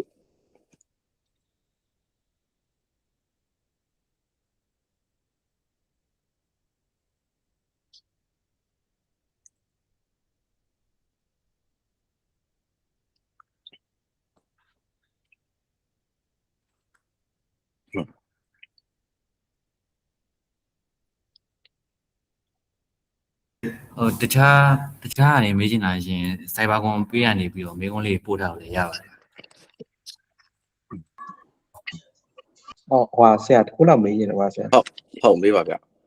ဟိုလေခုန DLP ကလေဆရာ QCV မှာကြောက်ဒီ file ပါရဲ့ကဲကျွန်တော် upload တင်မယ်ဆိုလို့ရှိရင်သူကဒီ file ရဲ့ထဲမှာပေါ့နော်ကျွန်တော်ဟိုဘယ်လိုပြောမလဲဒီ file ထဲက data တွေသူ monitoring လုပ်တယ်ပေါ့နော် monitoring လုပ်တယ်ဆိုတဲ့နေရာမှာကြောက်ဒီ file site ကကြီးရဲ့ဒီ file တွေဆိုလို့ရှိရင်ရောသူဘယ်လို monitor လုပ်လဲဆရာအဲ့ကောင်ကြောက်သူပြန်ပြီးတော့ဒီဘယ်လိုလဲ file site ပြန်ပြီး limited လုပ်တဲ့ဟာပြန်ပြီးတော့ရှိလားအဲ့ဒါကြောင့်ဘာလို့လဲဆိုတော့ file site တကယ်ကြီးလာတဲ့အခါမျိုးမှာဆိုလို့ရှိရင်ခုန QCV နဲ့ အဲ့လိုမျိုးပေါ့ monitoring လုပ်ဖို့ဆိုရင်ပို့ပြီးတော့အဲ့လိုမျိုးပေါ့နော် real time မှာကြာသွားတာတွေပါလေဟိုအများကြီးအချိန်ကြာလည်းဖြစ်နိုင်တယ်ပေါ့နော်အဲ့ဒီအချိန်မှာ channel thread တွေလည်းဖြစ်နိုင်တယ်ဆိုတော့ဟိုခုနကလို file ကိုfile ဒီ file size ကိုအဲ့လို limit လောက်တာရှိတာဆရာအဲ့လို file size ကြီးရဆိုကျွန်တော် test case ရတော့ file size ကြီးဝိုင်းတချို့တည်းရပြီးမှာ limitation ရှိရဗျမစစ်ပေးနိုင်ဘယ်လောက်ထက်ကျော်သွားတော့မစစ်ပေးနိုင်တာမျိုးရှိရပါတော့အဲ့တော့ကျွန်တော်ကဘာလုပ်ရလဲဆိုတော့အဲ့မျိုးကြတော့ကျွန်တော်အဲ့ force point လို့ဘာလို့မလဲဆိုတော့ data scanning tool ရှိအဲ့ data scanning tool နဲ့အဲ့ data တွေပြန်ဖတ်တာပေါ့ဥပမာဆို AWS မှာဆို Macy ဆိုတာရှိရအဲ့တော့သူကဘာလဲဆိုတော့ okay ခုနပြောပါ file size ရှိရ okay file size ကဆိုကြပါ 10 kg လို့ဆိုပါ10 kg အကြီးနေတာကြီးမဟုတ်ဘူးနော် file နဲ့အရင်များ okay ဒီ 10 kg ရပြဿနာမရှိဘူး log report ဆိုတော့ log report တော့ဗောဒီဘက် log တော့ what 10 kg ဆိုတော့ဘာလုပ်လိုက်လဲဆိုတော့ဒီလိုပုံစံမျိုးလုပ်ကျွန်တော်ပြပြနော်ဒီအပြက်လက်မခံတော့ဘူးလေဟုတ်တော့မှာဒီလောက်ကြီးသူဘယ်လိုလုပ်စစ်ပြနိုင်မှာအဲ့တော့ဘာလို့ okay စစ်ပြနိုင်အဲ့ဒါဆိုဘာတော့ force point တော့ဆို data scanner ဆိုတာရှိဟုတ်တယ်ဒါ 10 kg file လို့ထားလိုက်10 kg data အဲ့တော့ဘာလို့ခဏပြောသူ scanner ရှိအဲ့ scan data sensitive data scanner လို့ခေါ်တယ် sensitive data scan အဲ့ကောင်လည်းအရင်စစ်စစ်ပြီးတော့ဒီ 10 kg ကိုစစ်တဲ့ကအဲ့10 kg ကိုသူ offline စစ်တာပေါ့နော်ပြောစင်တော့ online စစ်တာမဟုတ်တော့ပို့လို့မရဘူးဆိုတော့ပြောတော့ quantity နဲ့ပေါ့ရောက်လာကြမှာ sensitive data scanner စစ် offline နဲ့စစ် offline စစ်တော့မြန်တာပေါ့တဲ့မှာဟို antivirus scan စစ်လို့ပုံစံပြောတော့ဒီ file ထဲမှာ malware ရှိစစ်လို့ပုံစံပြော10 kg ကိုစစ်ချအဲ့တော့မှတော့ပါတော့ offline စစ်တဲ့ကြောင့်အဲ့တော့မှကျွန်တော်ခုနပြောလို့ပေါ့ sensitive data ရှိလား PI နဲ့ရှိလား PHI ရှိလားဟိုတော့ပြောစင်တော့ဗောတရားတော့ SAD ပေါ့ sensitive cat data တွေရှိလားဟုတ်ပါနော်တခြားဘာညာကူကွာဗော national ဘာညာအဲ့ဒါစစ်ပြီးတဲ့ခါကျတော့ reset ထွက်လာreset ထွက်လာဆိုကြပါ PI data ရှိရဆိုဒီ file claim မဖြစ်ဘူး claim မဖြစ်ဆိုဘာဖြစ်သွားလဲကျွန်တော်ကအဲ့မှာဘာလို့ချက်ချင်းပဲဘာလို့ data scanner trigger ဖြစ်တယ် trigger ဖြစ် SOC report ဒီ file ထဲမှာ 10 kg ဆိုတော့ तू upload မတင်နိုင်ဘူးလေဟုတ်တယ်မလား upload တင်တော့ तू မစစ်နိုင်ဘူးဒါပေမဲ့ဘာလို့ तू data scanner နဲ့စစ်ကြည့်တော့ပါဆိုဒီထဲမှာ PI data တွေ့ရတဲ့ကြောင့်ဘာဖြစ်လဲဆိုတော့ဟုတ်ပြီနော်ငါတို့ဒီ file ကို allow မလုပ်နိုင်ဘူးဟုတ်ပြီနော်အဲ့တော့ main allow လုပ်ပြင်တော့ exclusion လုပ်ပြီးတော့ allow လုပ်ပေးလိုက်ငါတို့ကတော့ allow မလုပ်ပေးနိုင်ဘူးငါတို့ကတော့ recommend ရတော့ဒီ file ကို block တင်တယ်အဲ့ကျကျွန်တော်ကဘာလို့ဒီ file ပို့တဲ့လူသွားပြီးတော့ကြည့်။ဘာကြည့်။တရား10 minute ပို့တဲ့ 10 gig data ဘာဖြစ်လဲဆိုတော့အခုငါတို့စီမှာကျူဝင်နေတယ်။အဲ့တော့ဘာဖြစ်လဲဆိုတော့ဘာဖြစ်လဲငါတို့ sensitive data scanner ငါတို့စစ်ကြည့်တော့အဲ့မှာဘာတွေ့လဲ PI data တွေ့တယ်။ဟုတ်ပြီနော်။main file ထဲမှာ sensitive data ပါတယ်။ဘာ file တွေလဲငါတို့ပြအဲ့မှာသွားပြီးသူနဲ့ interview လုပ်ပြီးတခြား file ကို offline ပြန်ကြည့်ရအောင်နော်။အဲ့လိုကြည့်ရအောင်။များသောအားဖြင့်တော့အဲ့လိုမျိုးပေါ့။ချို့တော့ DFP company ကပါတော့အဲ့လို data scanner လေးပို့ပေး။ support ပါနော် plan လေးပါ။အဲ့တော့ဘာခုနကပြော data site ကြီးဝိုင်းတော့ဘာဖြစ်လဲဆိုတော့တော့ DLP က default rule ကဘာလုပ်လိုက်ဆိုတော့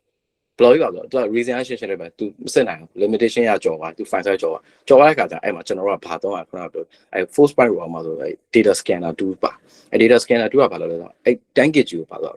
ပ်လဲ scan ချ scan လုပ်ပြီးတော့ပုံမြန်တော့ဗောနော်10 kg scan လုပ် offline ဆိုတော့ scan ဆက်ပြီး data ရှိ data clean ဖြစ်တယ်ဆိုတော့ဘာဖြစ်လဲဆိုတော့ clean ဖြစ်တယ်ဆိုတော့ဘာဖြစ်လဲဆိုတော့ DLP ကဘာလုပ်ပေးလိုက်ဆိုတော့ automatic one နေတော့မပေးဘူးlet it go ပဲလှုပ်ပေးလိုက်တာပေါ့ဟုတ်အဲ့လိုပုံစံမျိုးသွားဟုတ်ကဲ့ရှင်းပါဆရာပြီးတော့အဲ့ဟိုခုန snidography နဲ့လေဆရာဒီအဲ့လိုမျိုးပေါ့နော်ပုံတွေပါရဲမှာဒီထဲ data ကြီးအောင် encrypt လုပ်နေဆိုလို့ရှိရင်တော့ဆရာအကောင့်ကြတော့သူ bypass လုပ်ပြီးဖြစ်လာဆရာဖြစ်တာပေါ့ပြောမှာတော့စိတ်တော့မကောင်းအောင် stenography ကို encrypt လုပ်ပြီးသွားဆိုတော့မလွယ်ဘူးဟုတ်စိတ်တော့မကောင်းမရဟုတ်တခြားတူတော့မသိပါတော့ကျွန်တော်တို့သုံးမှုစများတချို့တူတော်များတော့ရဘူးဗျကြော်တယ်ဟုတ်ကဲ့ဟုတ်ဆရာဟုတ်ကဲ့ကျေးဇူးပါဆရာ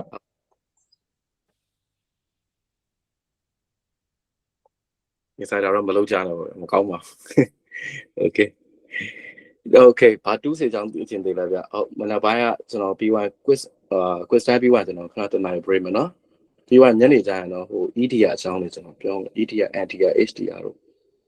UEB တို့အဲ့ကောင်လေးကျွန်တော်ပြော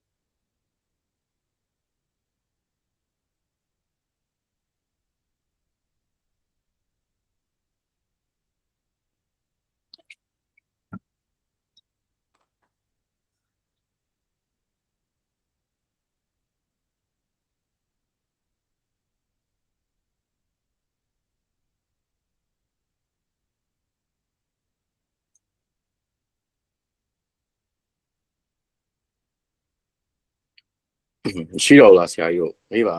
လို့ကိုဟုတ်ဟုတ်မေးပါဗျပန်မာလေးကိုဟုတ်ဟိုဟာလေ cross ဗာလေ cyber app ဟို beyond trust တို့အပြင်ဟိုလေ manage engine pan 360ဆိုတာကြာပါအဲ့ဒါရှိတာပေါ့ ဟုတ် အဲ့ဒါရောဟိုနာမည်ကြီးရမယ်အဲ့လိုမျိုးအစနေကြီးပါဟုတ် ကြည့်ရ manage engine ကတော့သူကအကုန်လောက်တာလေ manage engine မှာအကုန်ရှိရ manager မရှိရတူဆိုမရှိသလောက်ပဲသူက patch management AD management တွေအကုန်လောက်တာဟုတ်သူတော့ကျွန်တော်ပွင့်ပြပါနော်ကျွန်တော်တော့ manage engine နဲ့ပတ်သက်ပြီးတော့ကျွန်တော်ဟိုက AD နဲ့ပတ်သက်တဲ့ဟို audit လုပ်တဲ့ဟာမျိုးပဲကျွန်တော်အရင် company နဲ့သုံးမှုရယ် manage engine ကတော့ဒါ manager နာမည်ကြီးပါတယ်အဓိကအများတော်တော်များတော့ enterprise တော့ patch management နဲ့ asset inventory သုံးနေမှာသုံးတယ်ဒါပေမဲ့ဟိုပေါ့နော်ဟိုပန်လောကမှာတော့ကျွန်တော်အဲ့လောက်ကြီးတော့ကျွန်တော်သိပြီးတော့မတွေ့ဘူးပေါ့ကျွန်တော် experience ရတယ်ကျွန်တော် cyber art နဲ့ interest ပဲကျွန်တော်သုံးဘူးလား manage engine ကတော့ကျွန်တော်မသုံးဘူးဒါပေမဲ့ကျွန်တော်သိရသလောက်ကတော့ pan တွေအကုန်လုံးဒီလိုပါပဲဟုတ်အကုန်လုံးကဒီ capability ပေါ့နော်ကွာသွားတာတော့ဈေးပဲပေါ့ဈေးကတော့ကွာဈေးကတော့ကြီး cyber art တော့အရင်ကြီး cyber art ကျွန်တော်သိရတော့ဈေးတော်တော်ကြီး cyber art တော့ဈေးကိုလန်ထွက်အောင်ကြီးရပါတော့ဟုတ်အကုန်လုံးကဒါပါပဲဟိုကျွန်တော်တို့ဒီအဓိကတော့ production ကိုကန်တာပေါ့နော် production ပေါ်မှာကျွန်တော်ကဟိုဘယ်သူတွေပဲ access လုပ်ရမယ်သူကောင်းတဲ့ချက်က event တို့တက်မလားကျွန်တော်တို့မှာဟိုမှန်ကန်တဲ့ certification credential ရှင်းအောင်မှာသူကပေးမဝင်ဘူးပေါ့အဲ့လိုထိန်းချုပ်တာဟို just in time လောက်တာမျိုးနော် just in time check လို့ခေါ်တာပေါ့လူတယောက်ဝင်ပြီးဆိုတော့အဲ့မှာ ban administrator တည်မင်းပါဝင်လောက်တာပဲပြောမင်းပါ reason အကြောင်းမရှိဘူးပေးမဝင်ဘူးမင်းပါကောင်းလို့ဆိုပြီးတော့ဟိုမှာသူကလောက်တာတဲ့အကုန် track လုပ်ပြီးရဒါပါပဲဟုတ် ဟုတ်ကဲ့ပါကျေးဇူးတင်ပါတယ်ဟုတ်ကဲ့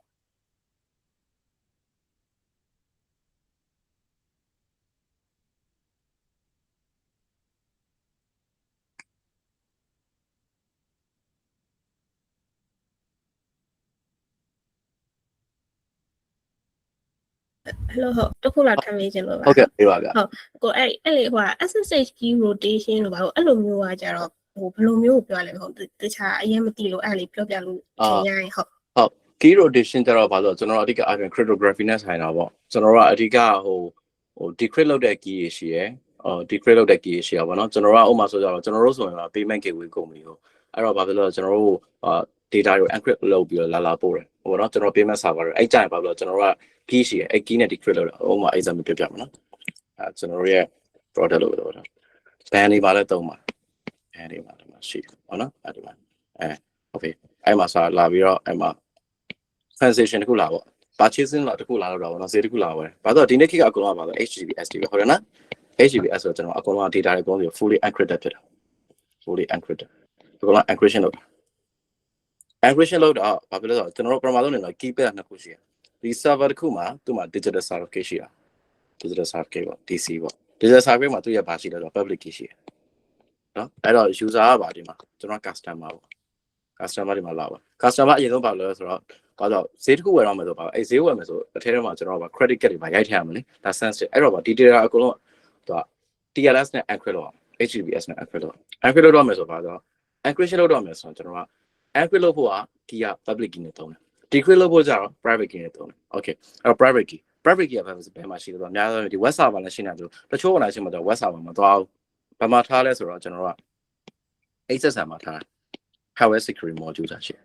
အဲ့ SSL မှာ private key ကိုထည့်တာ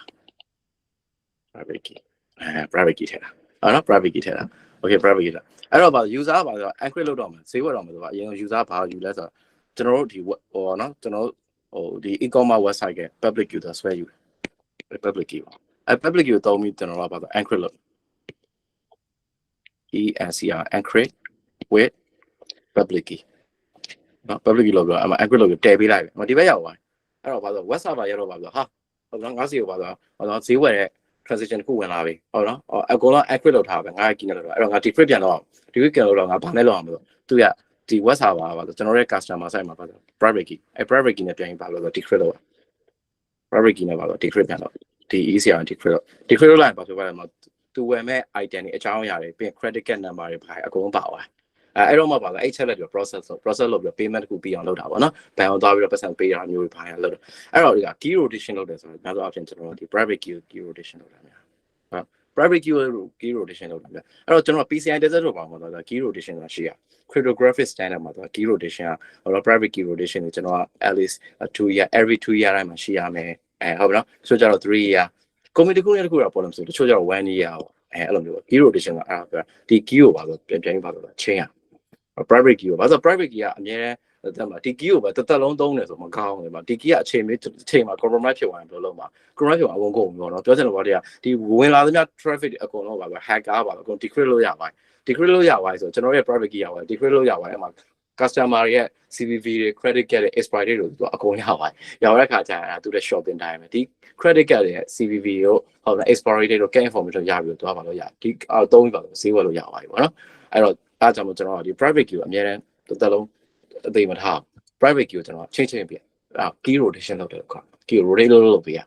ဟုတ်ပါနော်အဲ့လိုမျိုးခေါ်တာဗျဟုတ် key rotation ကဲပါကိုကျေးဇူးတင်ပါတယ်ဟုတ်